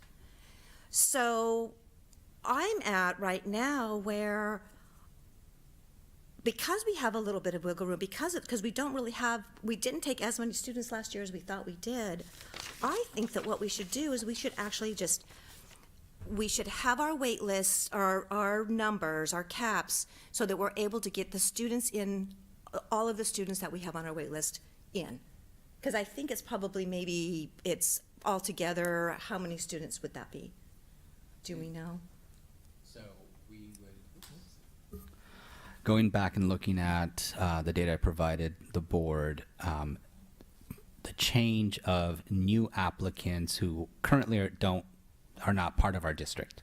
We have students who are on that applicant list who currently are students in our district, and there's a variety of reasons for that. But new to St. Helena, I believe the total was 42 students across the 13 grade levels. And just to be aware, with these proposed caps, we anticipate it is only 4th, 5th, and 7th grade where students would not be allowed in off the wait list, or not all of them. The other grades, we believe we would capture the students who have applied. So it is just those 3 grade levels that are impacted by these caps. Yeah. And it seems as though not every grade is going to reach its cap as Correct. well. Is that correct? Correct. Yeah, we won't. For example, the high school, we won't hit the 125, and some of the other grades, we won't hit those caps. And I'm only saying this because this, I don't believe that we should be increasing by a large amount of students. We're like just keep on increasing. I don't think, but we do have to slowly increase our students right now, because you can just see it when you look at when you look at kind of the high school lines are going to get smaller and smaller as they go down. I mean, and that's not what we want. I know, and this is what we talk about all the time. And I know as a board, it's difficult because we've got a lot of things pressuring us all the time. I mean, we want student achievement, but we also want our students to be in classes that are vibrant and with other students, and that there's a lot of collaboration and different types of collaboration going on. So at this point right now, I would like to see that we let our wait list in this year. And when I was talking to Superintendent Aurelio a couple of weeks ago about this, I was talking about this, and I said, well, wonder if we just let all of our students in on a wait list, and we put a moratorium on the IDA for 1 year so we can settle that in. However, I cannot make a motion about doing that, and only because it's changing the scope of what's happening here, and it wouldn't give our district of choice students or parents now who might have a student possibly coming in through IDA or something next year a choice to say something as a public comment. And Trustee Kerr, just to clarify, you're saying a moratorium on DOC. No, a moratorium, no new students for 1 year. Just no new students. So close the doors Just on close all the doors students. for 1 year, just to stable everything out, and to also to work on our interdistrict agreement of transfer, because we've had a lot of work to do on that as well. We've got to get that policy together. However, I'm not going to be able to make that motion because it's just not fair to parents, because they should have the opportunity to be able to say something at a public meeting, and they don't, because they don't know that I was going to say something like that. So what I would like to see is that we look at our caps, and it sounds like was the, what is it, 4th, 5th, and 7th are the grade levels. Are the ones, look at those and see how many students that is and bring those students in. Those that would be on the wait list that might not get in. So but that's just my own opinion, and if I'm the minority in this, I'm fine with that. I just wanted to present that. And I think maybe the issue we're going to run into right now is we don't know the breakdown of, or do we know the breakdown of what the 4th, 5th, and 7th grade students, I mean, you're saying 42 students across all grade levels, but we don't know how many are 4th, how many are 5th, how many are 7th. I mean, I have that information. Oh, you do? I think the board has that as well in the table that in previous. In previous, yeah. I mean, which we can certainly look up. So I just don't have it. May I make a suggestion? Yes. Potentially, I think we should accept the caps for this evening, and potentially in May, once the dust has settled, we still have a wait list of students, and I know, and Erica, I don't know if that's been the timeline in the past when we've started to let certain families in. But could we potentially, at that point, if we need to bring back those 3 grade levels, we can bring that back as an item. I mean, we adjusted caps last August. Right. Kind of similar process if needed. Right, in a special meeting. Right. That's what was happened in August. Right. Microphone, if you would, please.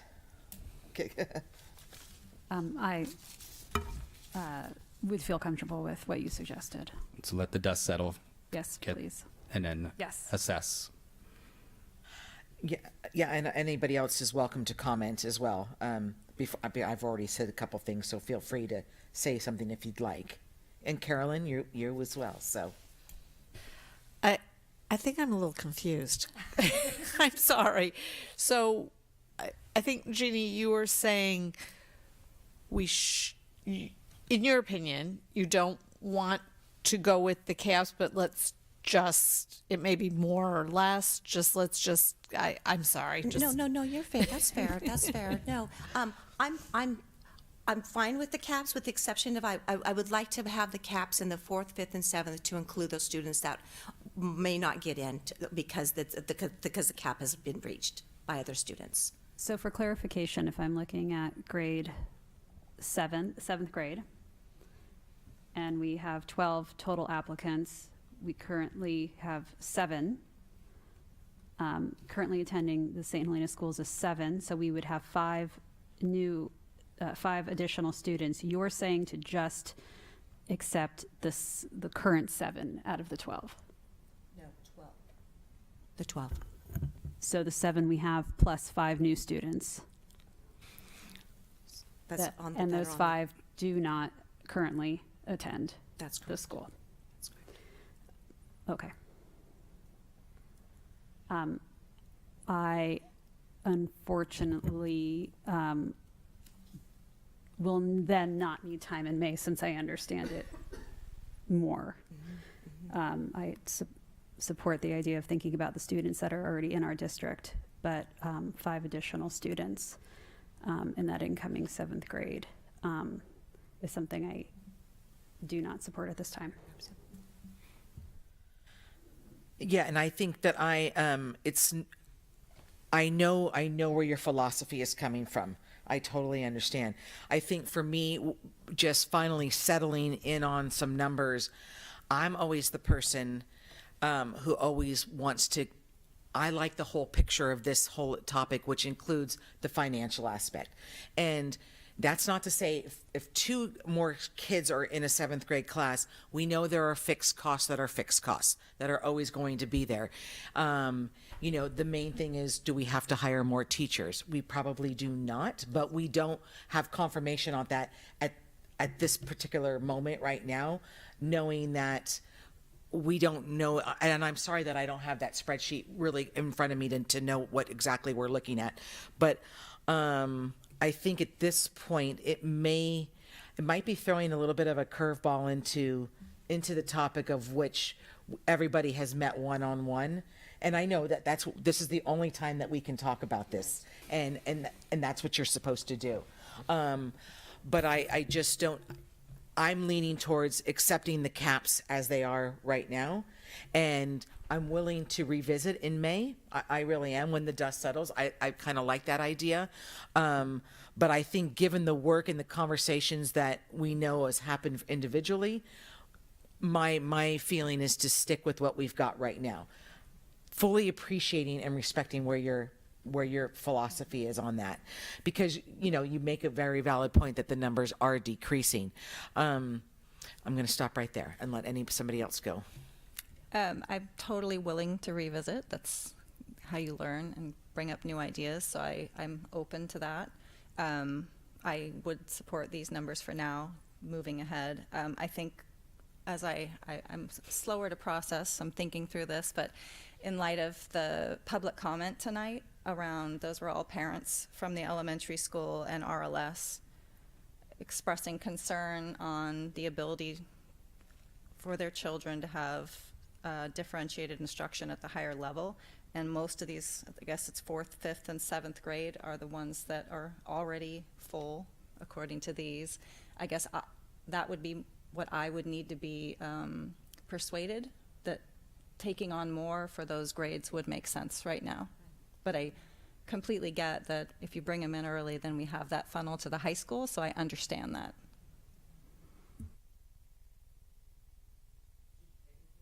Excuse me. Did you have another follow-up comment?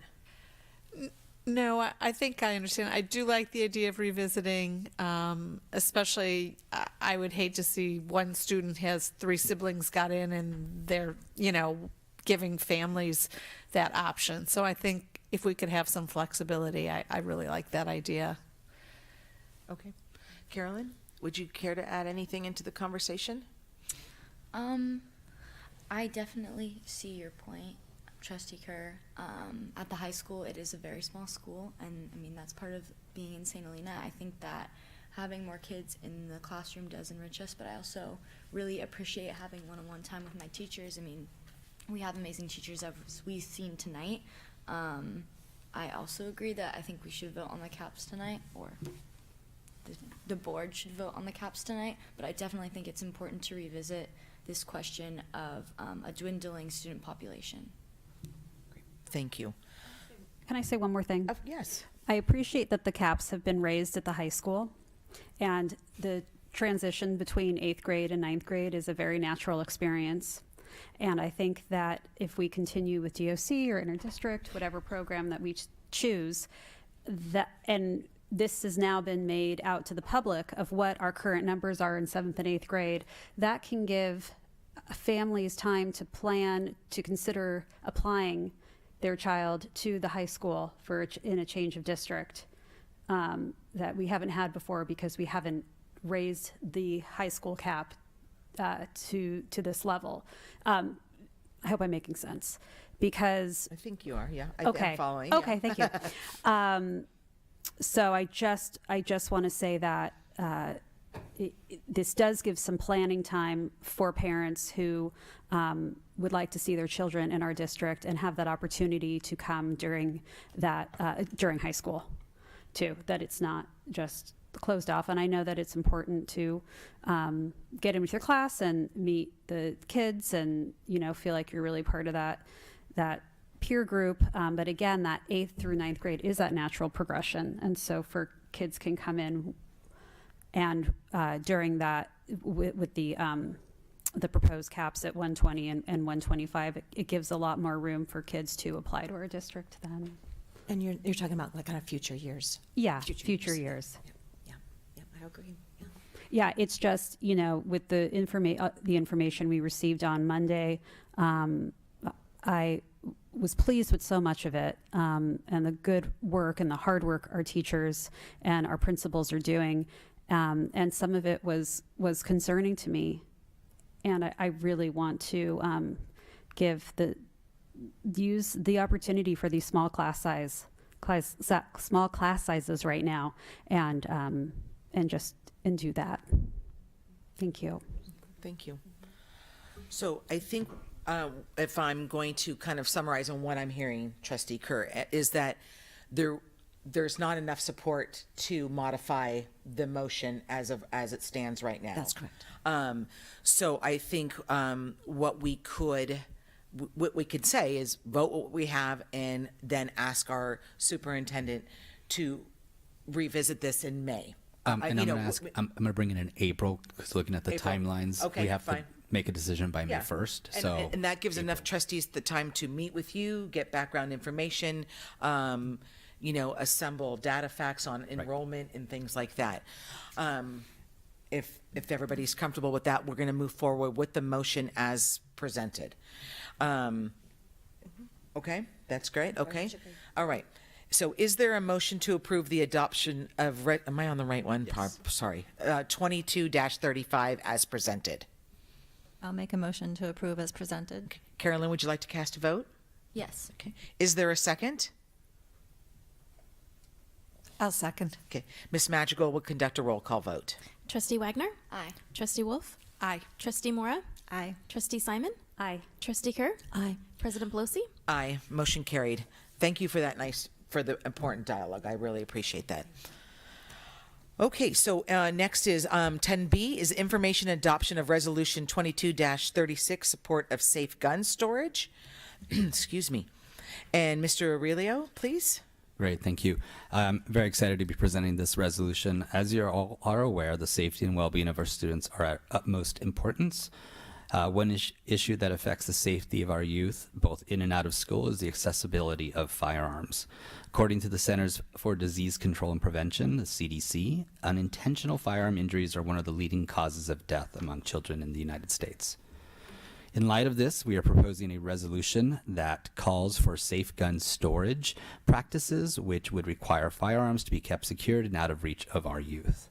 This resolution would emphasize the importance of responsible gun ownership and the need for gun owners to take proactive measures to prevent unauthorized access to firearms. We believe this resolution would help protect our students from the dangers of unintentional firearm injuries and promote a culture of responsibility and accountability in our community. We urge the governing board to pass this resolution and take a proactive stance in keeping our children safe. Thank you for your attention on this matter. Thank you. We do have 2 public comments attached to this agenda item, which I know the trustees are aware of. Is there anyone participating via Zoom or present who would like to publicly comment on this agenda item?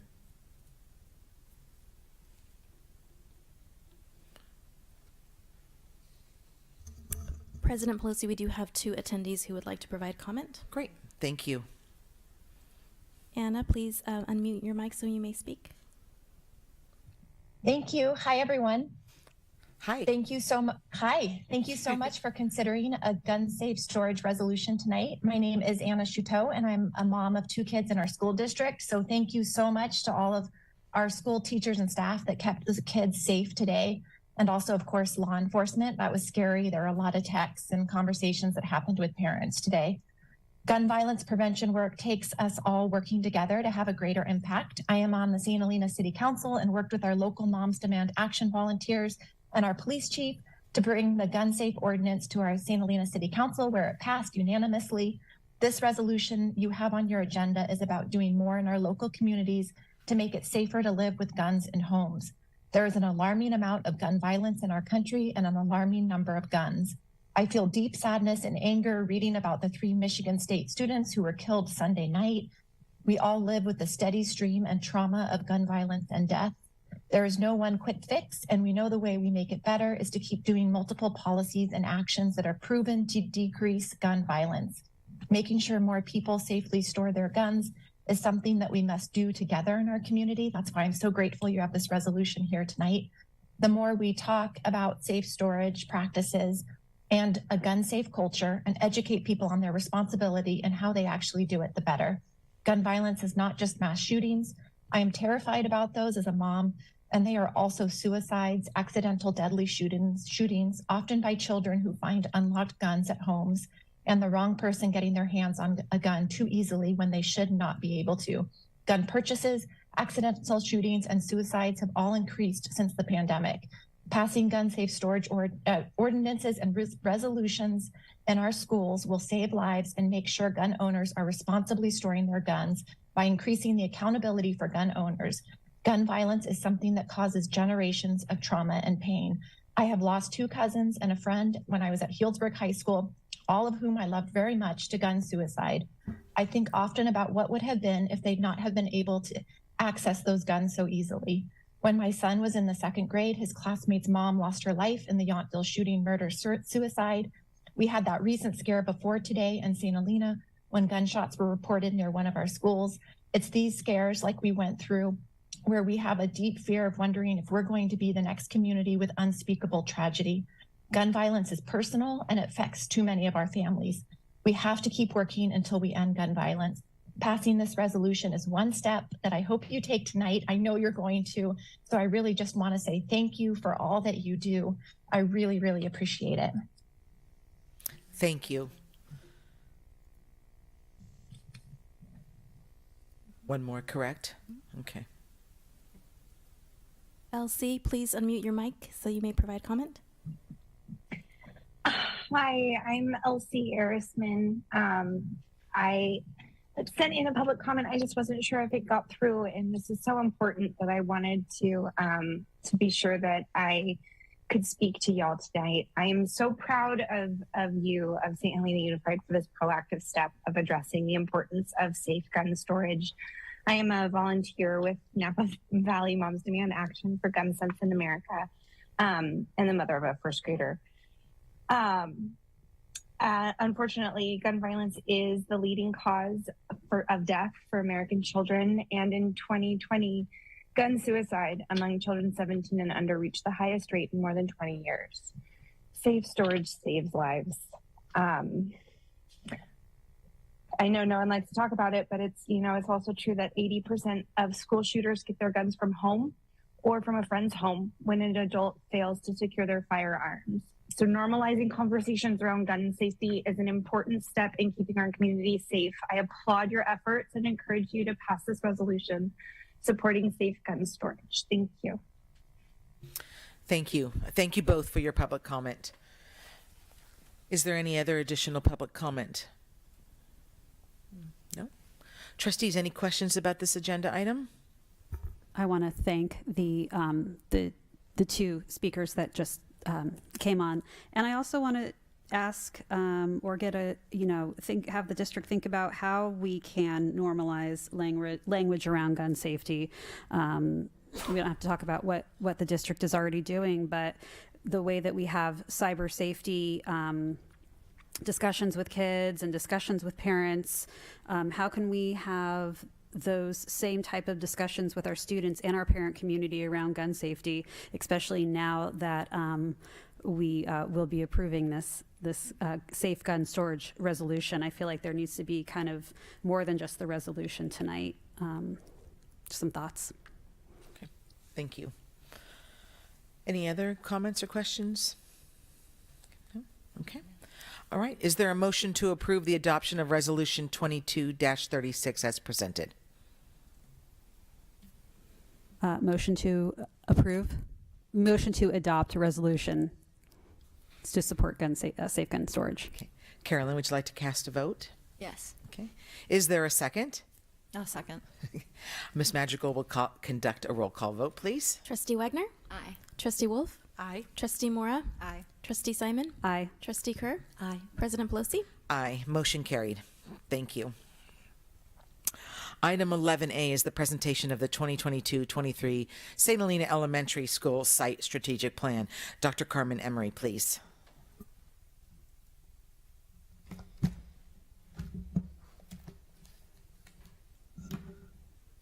Good evening, board, trustees, superintendent, and anyone listening. Still, it is my pleasure to stand here tonight and present or represent St. Helena Elementary School and share with you all our goals and actions for continuous improvement as they appear in our site plan for student achievement. So here is our beautiful school. SHUSD, as I'm getting used to calling it. And you will see the 4 goals there, but I'll go into a little bit of depth with each one of those. So next slide, please. The first goal is, of course, increasing academic achievement for all of our students. This work begins with a deep dive. We can go ahead and put that all up there. With a deep dive into our past data, analyzing results from various sources of evaluations, last year's state testing, of course, but also our local measures from the previous school year and the beginning of the school year and the mid-year assessments, which are going on right now as we speak. That is all part of ensuring that we are increasing the academic achievement for all of our students. Our teachers have selected focus students in each of their classrooms, and that's based on a variety of data points. So for a variety of reasons to monitor just a slightly more carefully. Progress monitoring, again, happening every time that we pause to kind of take the temperature of where we're at in our missions and our goals, and for example, right now with mid-year assessments. And then we take some time to analyze that data and plan in our response for whatever those results may be. So that is what progress monitoring at SHUSD is. We will be meeting individually with each teacher, going through every roster and talking about what our goals are, how we're doing with our beginning year goals, with those focused students, and so forth. We have a fantastic MTSS team that meets weekly, and it is comprised of pretty much everyone, all the different areas of our our school support team. So our nurse is part of it. Our school social worker, who's here, is part of it. Our intervention teachers for reading and for math. Myself, of course, our special ed teacher is part of it as well. And our behaviorist is also part of it. So every week we get together and we monitor, we look at all students of concern, teachers, and any staff member actually has a mechanism to alert us to students of concern. There is a spreadsheet, there is a way for them to send a message, and it could be for behavior reasons, it could be for academic reasons, it could be because something has suddenly happened in their family, and so we need to kind of handle with care for a variety of reasons. And so every week we sit together and we look, we monitor. We also keep track of our students that are on our sheet. So maybe they haven't been brought up recently, but they are part of the students that we're monitoring. And so that happens weekly. And I feel that that is one of our strengths. We're about ready to, we just today spent some time looking at our social emotional survey that students took in December. And so we're about ready to take some steps in that, and after looking at that data as well. So that is all part of Goal 1. So you can go to the next slide, please. Goal 2 is building and maintaining a more equitable learning environment for all of our students, right? And here the work is focused on developing for us a strong and effective team that is reflective, that is intentional about identifying barriers to student learning, to student progress, to student success. Also identifying practices that are going to ensure that all of our students have that access, and what we need to do in order to clear the path for all of our students to feel safe and to feel that they're capable of learning.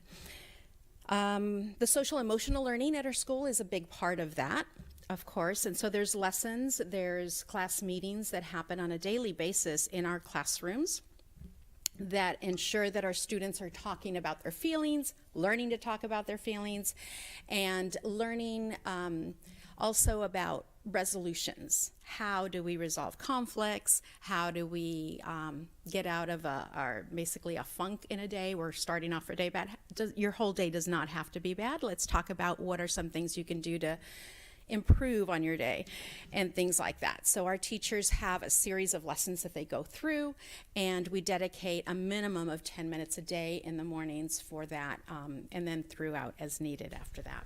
Also celebrating diversity and our humanity is emphasized through different activities and different events at our school. So for example, one of the things that I put up there was the Dia de los Muertos was weeks of celebrating this tradition that so many of our community members have as part of their heritage. What was really interesting to see was a lot of our Caucasian families and those students bringing their Dia de los Muertos displays.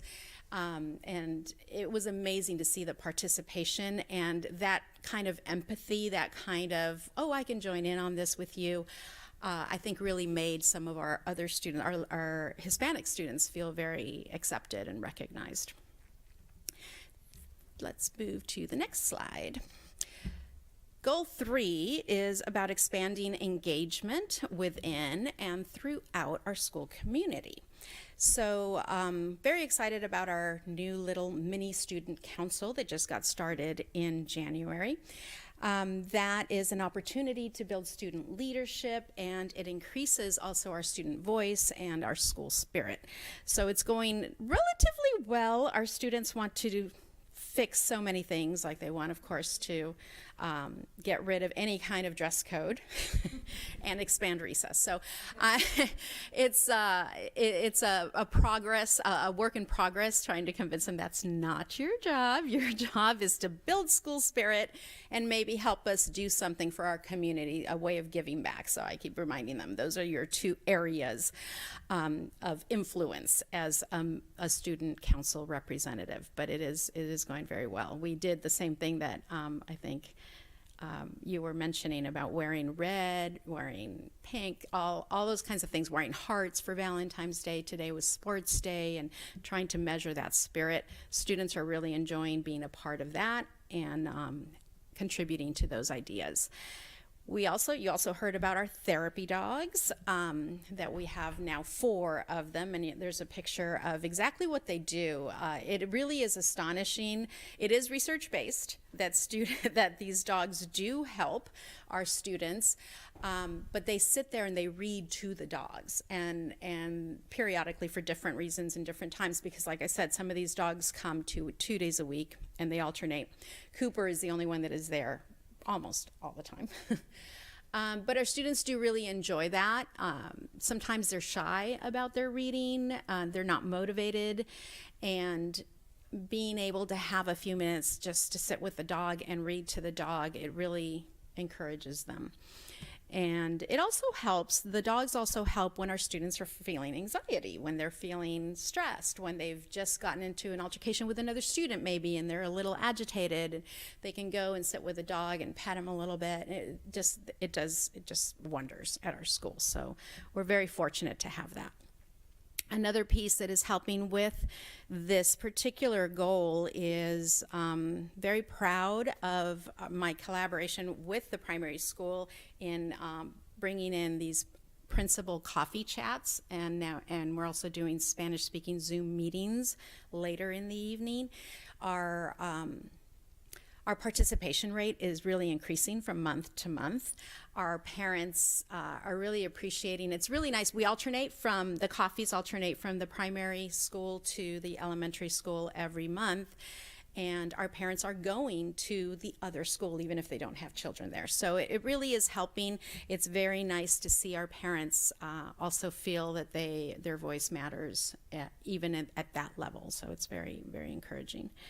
So that would be our goal 3, and we're moving on to goal 4, culturally responsive and healthy practices to support the entire community. Here, our staff is engaging in a book study to grow our own understanding of culturally responsive teaching and the practices that support culturally responsive pedagogy. But we are already having some very good discussions. We're increasing our self-awareness and engaging in these discussions to really recognize or figure out how we're going to reach some of our students that maybe have learned to stay out of the limelight and are very good at maybe blending into the woodwork. And so that does take, I think, a little bit of an extra lens. And that's really what our culturally responsive teaching and practices are going to help us talk about and bring out as teachers, to figure out how do we find those students, recognize, because the students that are not making a lot of noise are in a busy classroom when there's so many things to do, sometimes can just kind of blend into the woodwork. So we have to make sure that we're identifying those and engaging them, because something is happening that's keeping them from being engaged in their own learning. So that is what our book study is really going to be all about, and it's going to help us with a lot of dialogue and conversation as the educators of that school on how we can support each other in doing that. But the other things that are also supporting this goal are things like school-wide assemblies and experiences for our students to grow that empathy and appreciation for diversity and for differences and things like that. So one of the things we're also very proud of is our Fiesta de Octubre, which happened in October, and it was a raging success. It was, again, another collaboration between our primary and elementary school communities, and we are already in the planning stages for our Dia del Niño, which is going to take place in April. And I believe that's going to happen at the SHUSD campus, but we're very excited about that as well. Other things like the open door policy, and of course I mentioned the principal chats and the Zoom meetings, our PTG meetings that are happening, talking a lot about Give Big these last couple of meetings especially, and also scheduling some apartment neighborhood visits, much like following the example of our superintendent and trying to go out there for maybe instead of having a Zoom evening meeting, but the Principal Rocha and myself would go to an apartment complex and run our Spanish-speaking meetings there. So that's part of what we have in store. So it's just the beginning of where we're at, but I'm very proud of everything that we've been doing so far. Any questions? Thank you so much, Dr. Emery. Is there any public comment on this agenda item by anyone present or online? Thank you. Trustees, any questions, clarifications about this presentation? No, but thank you. I just want to commend you on, I really, just the work that you're doing around student engagement and parent engagement is fantastic. I mean, and we know that just the engagement of our student is priority in our schools, and then to be able to have the bonus of having the parents engaged as well makes it even better for all of our students. So thank you very much for that. Thank you. Thank you very much. I totally agree. Jeannie, I was going to say the same thing. I know it's always a challenge sometimes with parents, and the fact that you are making all these options easier for people. You can't come to school, we'll come to you, or different times a day, and I think it's just great to see. Thank you. Thank you very much. Yes, so same thing. It's always kind of a joke that you trustees, I've heard say even before I was a trustee, that we learn the most from Safeway or Sunshine or walking through town. So I really appreciate that you go to where the center mass is of people to hear from them, and they're just like, wow, great, thank you so much. You really are showing engagement in the community. So thank you for that. I was curious in the goal too, so the celebration of diversity and multiculturalism. Mm-hmm.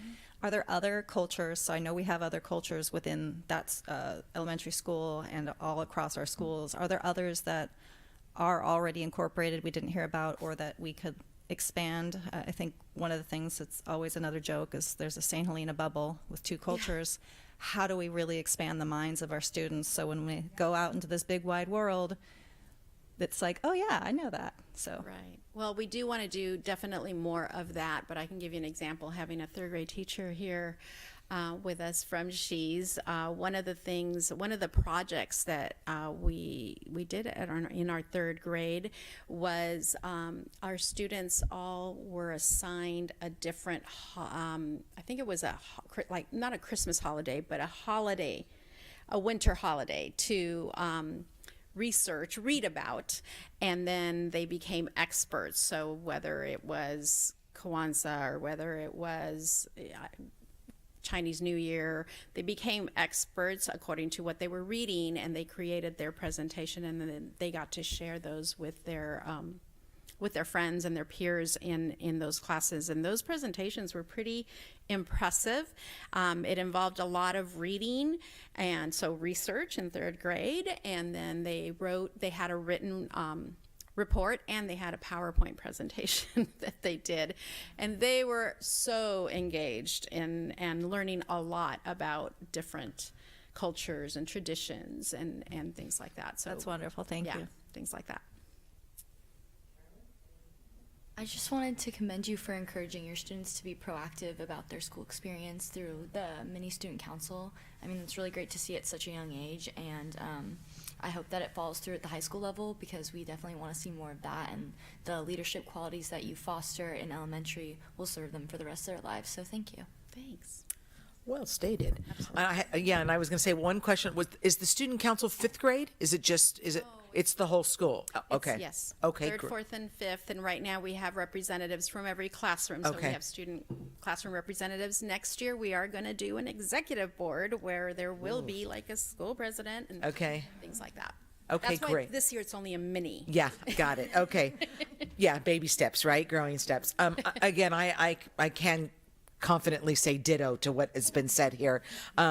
Really very impressed with the outreach and the engagement. On those Spanish Zoom meetups, are those monthly as well? Yes, okay. they are. Okay, great. After 6 That's great. I'm really happy to see that happening.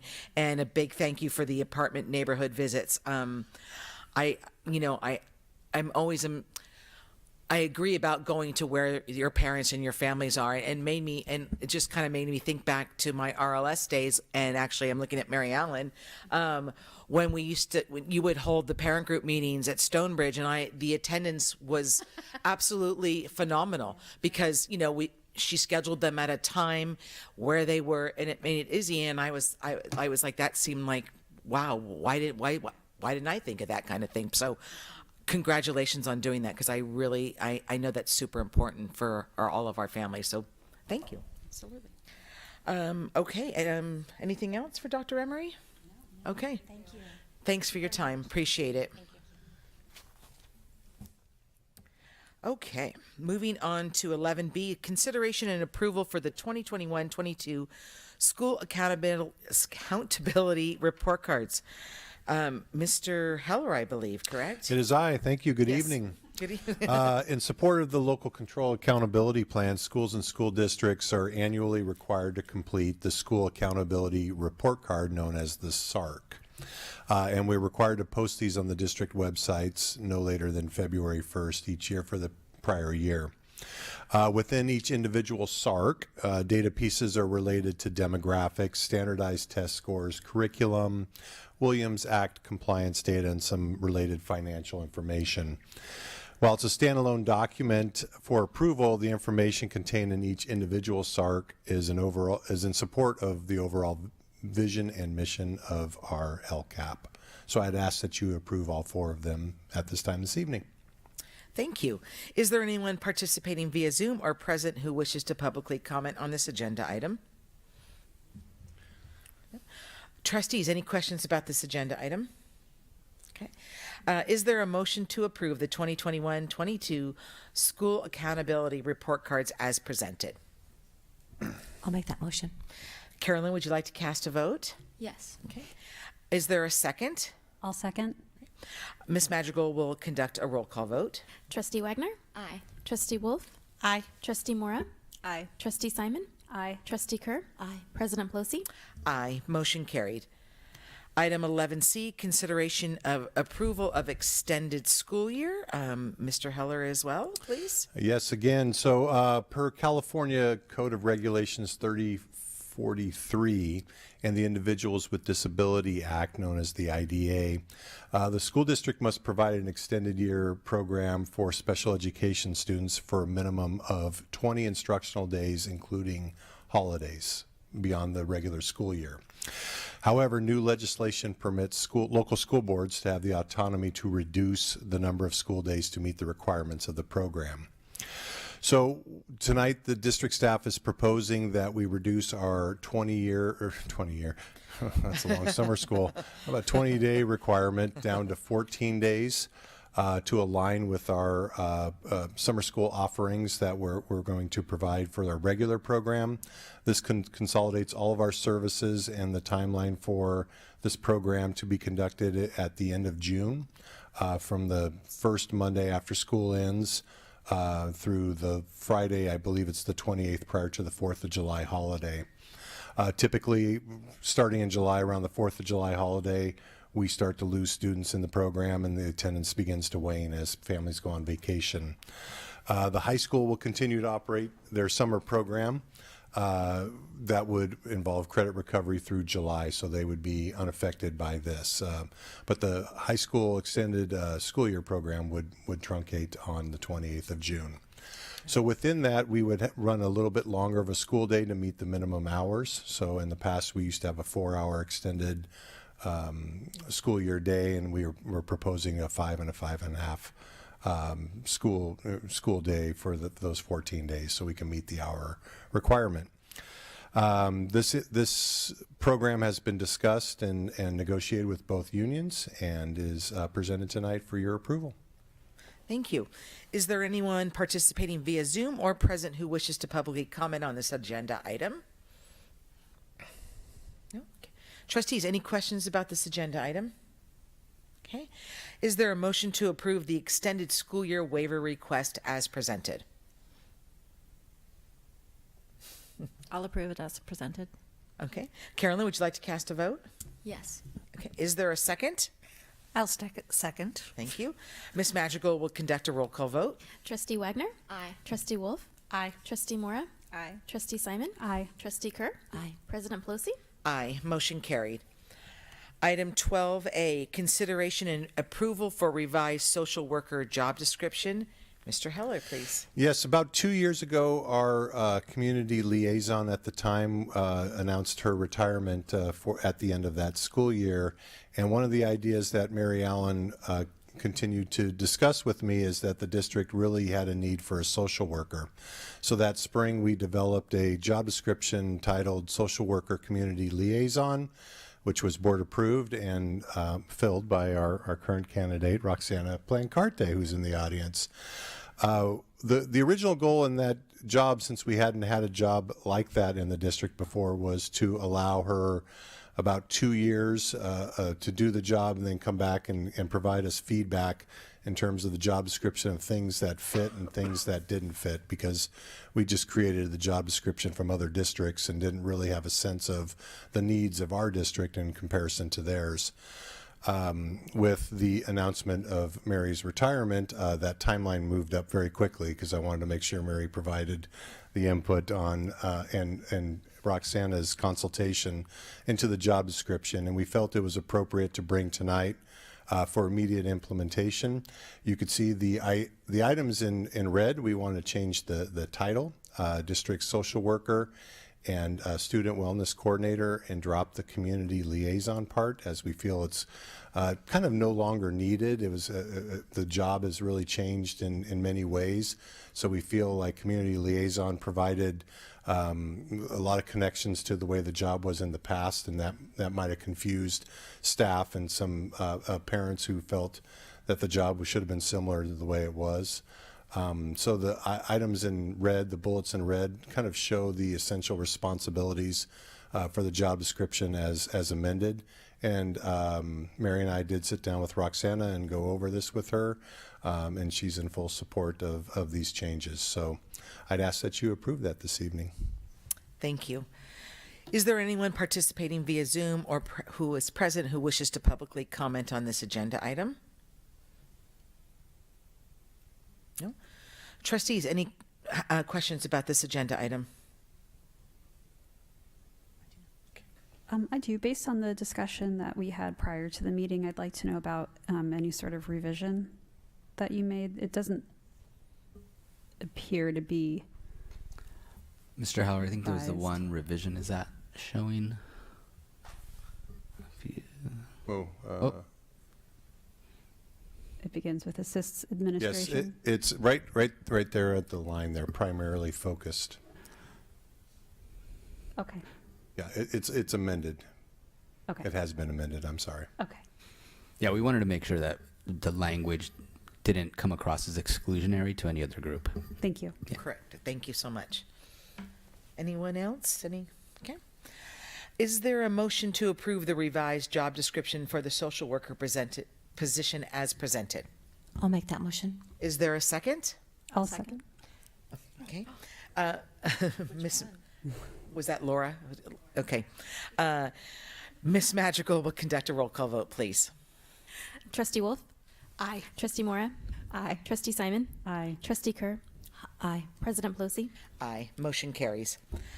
Item 12B, approval of the revised job description for the Chief Academic HR Officer. Mr. Aurelio, please. All right. Good evening, everyone. I'll keep this very brief. The board is asked to approve the change in title and an adjustment of work days for the Chief Academic and Human Resource Officer to Assistant Superintendent. Similar to the previous job description, you can see the changes that are noted on the screen. I do want to speak to the change in days just to give some context why we would be doing a reduction in days. The superintendent contract, so my contract, actually only holds 224 work days, and we're going to be working through a process to align the days of the executive cabinet and the vintage office staff that works those days. So there's a match, and you don't have staff working more days than the superintendent. Okay. Is there anyone participating via Zoom or present who wishes to publicly comment on this agenda item? Thank you. Trustees, any questions about this agenda item? No? Okay. Is there a motion to approve the revised job description for the Chief Academic HR Officer position as presented? I'll motion to approve as presented. Okay. Is there a second? I'll second. Okay. Ms. Madrigal will conduct a roll call vote. Trustee Wolf? Aye. Trustee Mora? Aye. Trustee Simon? Aye. Trustee Kerr? Aye. President Pelosi? Aye. Motion carries. Okay. Oh, okay. Oh, sorry. I thought you were saying something. My apologies. Okay. 13A is the St. Helena Unified Aquatics Program. It's a written report that I'm sure the board has all had the time to read. Is there any public comment on this agenda item, either by anyone present or participating via Zoom? Trustees, any questions about this agenda item? No? Okay. All right, thank you. Oh, sorry. Oh. Because you know what it is Andy's going to bring it home. 14A, the business operations. We have the public hearing and review consideration of approval of the 2022-23, 2023-24 transportation plan. Mrs. Andy Stubbs, please. Thank you. And I'm pleased to report that the state is reinstating some funding for transportation again after many years without it. And a condition of receiving the funds is to create a transportation services plan for the current and subsequent year and then update that annually. And this first plan is due by April 1st, 2023, and we are expected to receive about $112,000 annually. And for the first allocation, I'm planning to set aside most of that to cover the cost of infrastructure for electric buses if we receive that grant that we're applying for. And then, Erica, perhaps we can show the plan.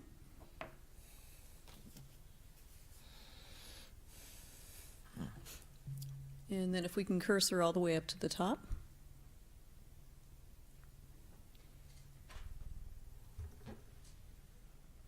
Oh, there you go. Thanks. So the first section of the plan describes our services. And then if we go down a little bit, the second portion of the plan describes consultations with others. Yeah, the very bottom there. And I was particularly excited about this plan requirement because it caused me to pick up the phone and talk with one of the directors of the Napa Valley Vine Transit.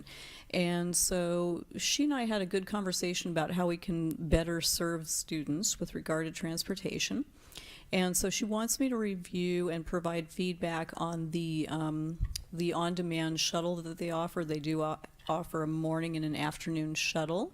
Particularly for middle and high school students, and then the younger ones can ride with their parents.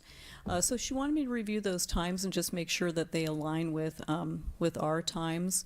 And I do want to talk with her about maybe what we can do with regard to a later route for students. And then also, she and I talked quite extensively about how we can arrange to purchase bus and shuttle passes for our students using part of that new transportation funding. And so she sent me her thoughts on a few ways that we can do that. So that's in progress right now.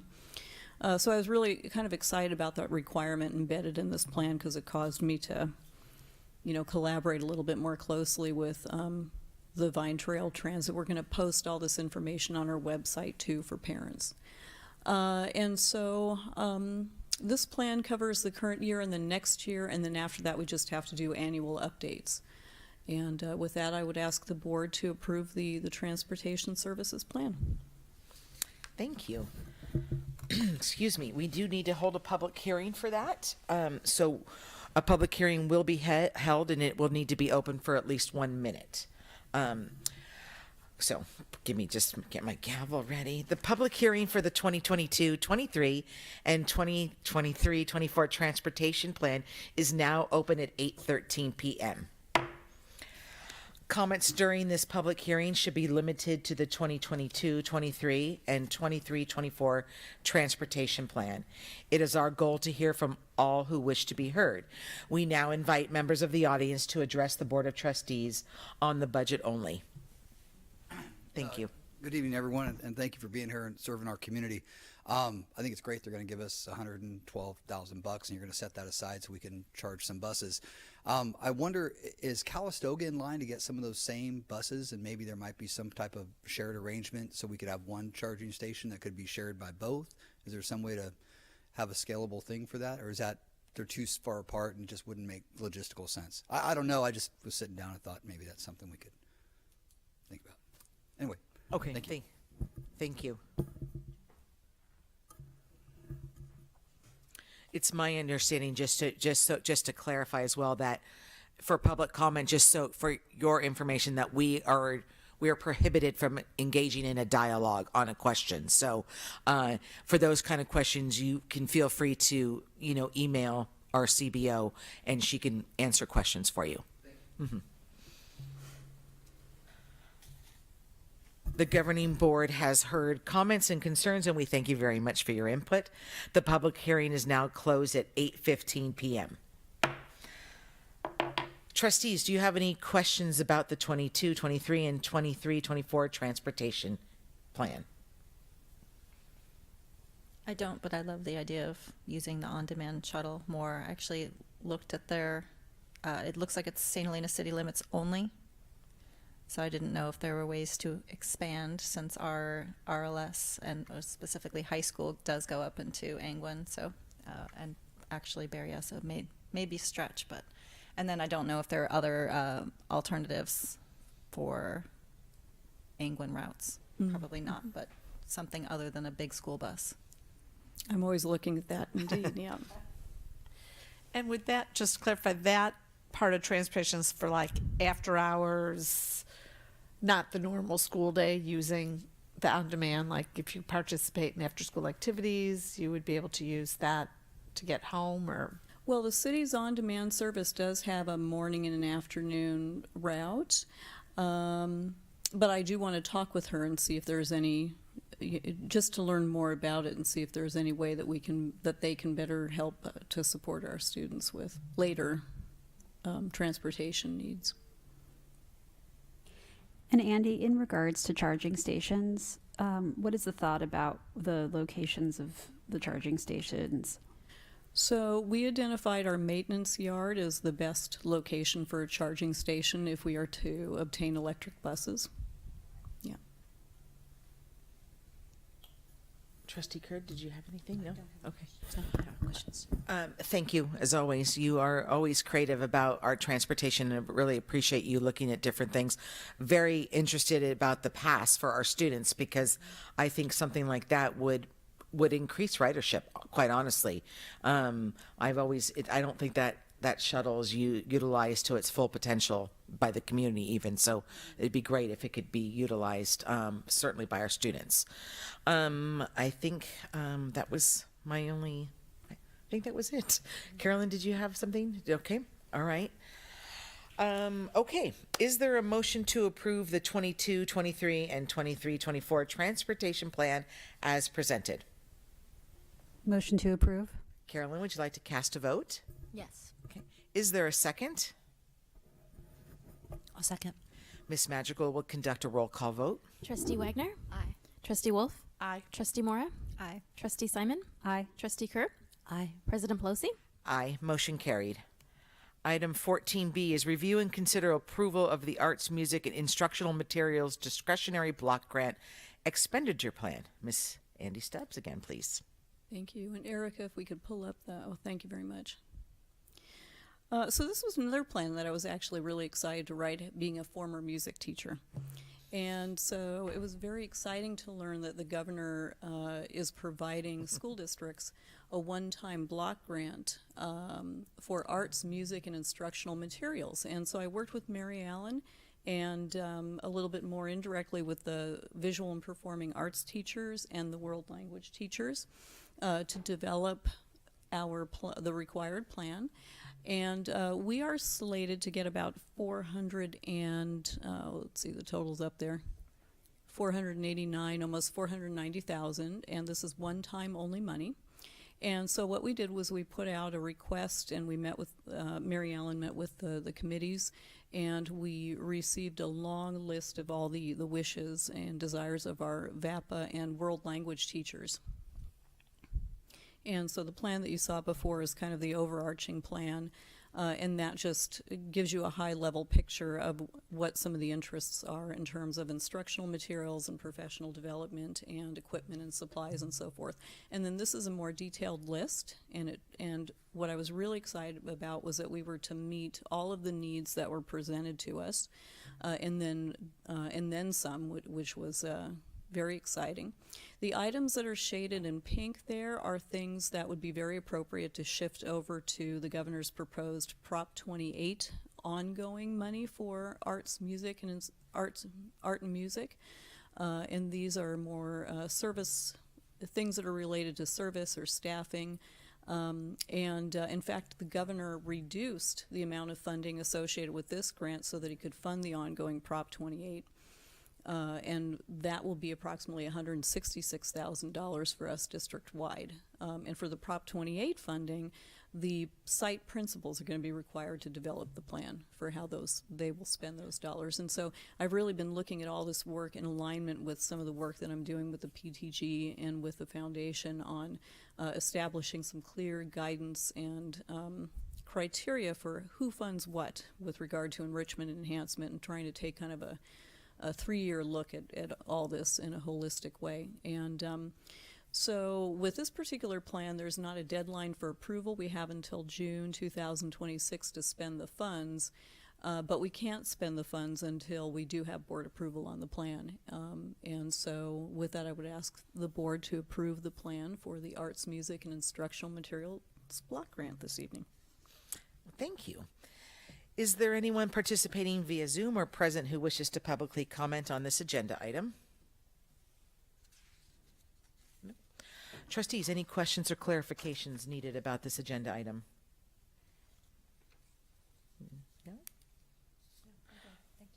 No, I'm going to say, full transparency to the rest of the board. I did send a note to Andy because I was what I was looking at was this, the CH primary school, elementary school, the artists in residence for $10,000. And I was wondering why it was just for the 1 year, and she explained to me that because this was just kind of a stopgap to help and if I don't say this correctly, please intervene, where the parent group was not going to be having to pay for that. And then in the next years, then it would go to Prop 28. So that was my concern about that. And when she mentioned to me that the principals would be responsible for the Prop 28 plan, then I was very happy about that as well. Yeah. Yes, thank you. I had a couple of questions as well that Andy had answered for, and you just spoke to them as well. Andy, just for clarification, in case we have like parent group leaders or foundation leaders still listening right now, the $166,000 from Prop 20, that is an annual ongoing amount at this point in the governor's budget. Correct. Okay, Yes. so that could go away, but we have no idea. That's just but as of right now, that's a placeholder that's in the budget. Yes, not yet in our budget, but it's in the governor's proposed budget. Yes. Okay. And then the 489 is our one lump sum we have through 2026 to spend. Okay, Yes. great. Thank you. I think that answers. Carolyn, any questions or anything? No. Okay. Thank you for granting our wishes. It does enrich all of our schools, and we truly do benefit from our electives and taking a break from our very academically motivated school day and just having time to be in the arts. So thank you. Were you going to say something, Mr. Rubio? Well, I was just going to remind, the Prop 28 was voted Yes. by California, so that's why that's Right. threw a wrinkle in the funding model. It did, but it won by such a large margin, which speaks volumes to that what the taxpayers want, arts and music and those kind of things in programming in their schools. So I think it's great. I think this is a very thorough list. I think these are great expenditures that are going to make a difference for those programs in our school. So it's great. So thank you for assembling those. I appreciate the work behind that. Is there a motion to approve the arts, music, and instructional materials discretionary block grant expenditure plan as presented? I will motion to approve as presented. Thank you. Carolyn, would you like to cast a vote? Yes. Okay. Is there a second? I will second. Okay. Ms. Madrigal will conduct a roll call vote. Trustee Wagner? Aye. Trustee Wolf? Aye. Trustee Mora? Aye. Trustee Simon? Aye. Trustee Kerr? Aye. President Pelosi? Aye. Motion carried. Item 14C is review and consider approval of a budget increase to the St. Helena High School Hall of Fame project, the donated funds. Miss Andy Stubbs, please. Thank you. And this project is being funded entirely by private donations. And we have been conducting regular meetings about this project with the donor involved, who represents other donors as well. And so there have been some changes to the budget. With some of them have to do with aesthetic matters, and then a couple also have to do with access. And so the donor has committed in writing that that the increase in the budget is okay, and so I'm asking the board to approve a budget increase for the Hall of Fame project from $543,000 approximately to just under $677,000 this evening. Thank you. Is there anyone participating via Zoom or present who wishes to publicly comment on this agenda item? Trustees, any questions or clarifications about this agenda item? Okay. Is there a motion to approve the budget increase to the St. Helena High School Hall of Fame project with donated funds as presented? A motion to approve as presented. Okay. Carolyn, would you like to cast a vote? Yes. Is there a second? I'll second. Ms. Magical will conduct a roll call vote. Trustee Wagner? Aye. Trustee Wolf? Aye. Trustee Mora? Aye. Trustee Simon? Aye. Trustee Kerr? Aye. President Pelosi? Aye, motion carried. 14D, approval to award a contract for the St. Helena High School Hall of Fame project. Mrs. Andy Stubbs, please. Thank you. And this item is the approval to award the construction contract for the Athletic Hall of Fame project to All About Building, Inc. in the amount of $412,150. Thank you. Is there anyone participating via Zoom or present who wishes to publicly comment on this agenda item? Okay. Trustees, any questions about this agenda item? No questions for me. Okay. Is there a motion to approve the contract award for the St. Helena High School Hall of Fame project as presented? I'll make that motion. Carolyn, would you like to cast a vote? Yes. Okay. Is there a second? I'll second. Thank you. Ms. Madrigal will conduct a roll call vote. Trustee Wagner? Aye. Trustee Wolf? Aye. Trustee Mora? Aye. Trustee Simon? Aye. Trustee Kerr? Aye. President Pelosi? Aye. Motion carried. 14E is contracts over $25,000 for February 2023. Mrs. Andy Stubbs, please. Thank you. We've got 4 for the board to consider this evening. The first 2 are with Sterling for student laptops and Chromebooks as part of our annual student device refresh program. And then the third is with Helmer and Sons to do some repair work in one of the bathrooms at the RLS gym using deferred maintenance funding. And then finally, the fourth is with F&G Design and Drafting Services for work related to the design and inspection of the Hall of Fame, the Athletic Hall of Fame project, again, which is paid for entirely with private donations. Thank you. Is there anyone participating via Zoom or present who wishes to publicly comment on this agenda item? Trustees, any questions about this agenda item? I have a quick question, and I know that I should know this, but I just want to make sure that I understand. So for the Dell, it looks like it was 100 computers. Is that correct? Mm-hmm. And then, so my question is that for like a couple of, is like the one of the, how does it work as far as refresh? There you Yeah, go. that's a There good you go. question. And so what we do is we purchase new devices for incoming third graders at each grade level, so incoming third, sixth, and then ninth, we purchase new devices. Yes, and we've also begun to add the primary two to make sure the second graders have them as well. Yeah. Right. Okay. So we see this every year then, pretty much. Okay, that's what I was thinking. Okay, thank you very much. Thank you. Is there a motion to approve the contracts over $25,000 as presented? I'll make a motion. Carolyn, would you like to cast a vote? Yes. Okay. Is there a second? I'll second. Ms. Madrigal will conduct a roll call vote. Trustee Wagner? Aye. Trustee Wolf? Aye. Trustee Mora? Aye. Trustee Simon? Aye. Trustee Kerr? Aye. President Pelosi? Aye. Motion carried. Item 15A is future agenda items at our next board meeting, which is March 9th, 2023. Open session beginning at 6 p.m. You can see the list there of what we've got. Do the trustees have any subjects for future agenda items?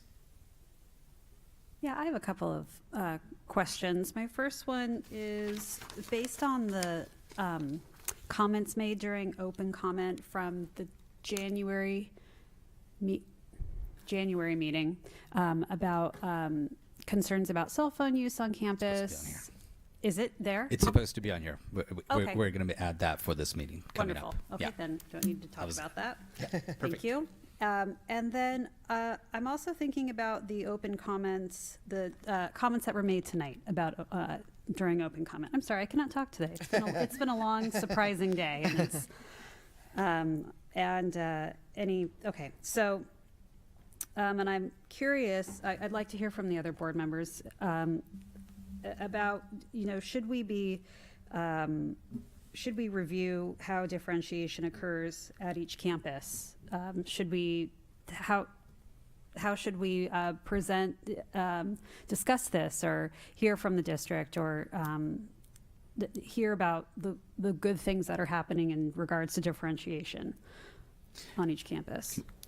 Yes. All right. So if you notice, we have a math update coming up in March. We can incorporate differentiation and also that component into that update, if that makes sense. Okay. More of a focus on math, but I think it can be coupled with that. Okay. Can I ask if it's okay, since the March meeting is a quick turnaround from this one in 3 weeks, and we have a big weekend here, to allow principals the opportunity to work with their staff and get a more comprehensive report? Can we bring it back in April? Yeah, Is that I mean, acceptable? I don't think that's I would appreciate just because of the timeline, and I Absolutely. would want it to be done well if it's a request of the board. Yeah, absolutely. Thank you. And those comments obviously resonated with me as well. The one thing that, and I want to know the board's role in that, because we're, we get data presented to us. And I do believe that maybe, and you can speak to this, but, those parents had very specific questions about grade levels. So I want to make sure that those parents also know their available avenues to get information about their classes for their student. So once again, knowing those parents, like, have they spoken to their teacher? Have they then spoken to their principal as well, to see, because those are the people I feel, and correct me if I'm wrong, are going to be able to really explain how differentiation is working in the classroom. It's not that we can't support it and speak to it by all means, we should be in the loop about it. But to me, I think it would make more sense that they have those conversations at their site level as well. And for our purposes, it probably should be, maybe the next time we do a data deep dive, is information that's included in our deep dive, so that we have an understanding, right? Because I don't know if it's our role to determine what differentiation looks like, correct? You know what I mean? That's not necessarily what the board's charge would be, is my understanding. Right. Lisa, I appreciate that comment about adding differentiation to the conversation when we are reviewing test scores, when we're looking at the California dashboard. Exactly. Just to become a natural component of our discussion, because we have so many different types of learners in the district, and we want to make sure that all of their needs are being addressed, and I know we all agree on that. Yeah, that seems to. So I think, in fairness for staff, we'll give them the time that needs, ask that it be included in future data study sessions that we have, and whatever, follow up with the parents to say, please make sure you reach out to your child's teacher to get an understanding of what's happening in the classroom, follow it up with a visit with the principal, and if need be, contact the district. I mean, in order to get this immediate need as addressed. Does that make sense? Mm-hmm. I think in future data presentations that makes a lot of sense, but Yeah. I think in this particular year, I don't think there'll be any problem for us to get something together in April. Right. So I would thank you. offer that for you, Right. and then in future years, we'll just incorporate into That'd the be data great. presentation. But as district staff, are you in agreement with what I'm kind of outlining as far as a protocol is the right way to go? Yes. Okay. Yeah, we want them to start with the teachers Yeah. because that's Okay. directly I think it's impacting fair. us. I mean, I think it's the fair thing to do as well. And then move up the chain as need be. Of course. Okay. Is everybody comfortable with that? So when people come for open comment, just for educational purposes for our stakeholders, should they state that they have spoken with the teacher or with the principals They to give us an certainly idea can. of I where mean, they they are in the can. process? Yeah, I mean, Okay. I think, it is one of those things of educating the public of, because of our community, as everybody knows, there is a tendency to go all the way to here. And that's great. We definitely want to Yeah. hear from our stakeholders. Of course. But it is something of like, what is our governing role in that? And by all means, they can say, I have had this conversation and I haven't received the information that I'm satisfied with. Okay. So what we then do is do this, and we direct our superintendent to say, we're going to need you to circle back because that parent didn't feel like they got their answer that they needed. Yeah. And it would be our charge to ask the superintendent to do that and then update us. Okay. Does that make sense? It does. I feel, and adding this to the FAQ, maybe. Well, right. We were working on that Yeah. one page, like The one chain page, of command, the like chain how of to actually, right. yeah, that it's exactly. there, so. And it's new because it is a new year of the data that we just had presented Yes, as well. yeah. And we're very happy that people watched our meeting. Yes, so that's that great. that's really a great thing because that doesn't always happen either. So, are you feeling comfortable with that, everybody? Yes, thank you. I want So- to. Okay. You go first.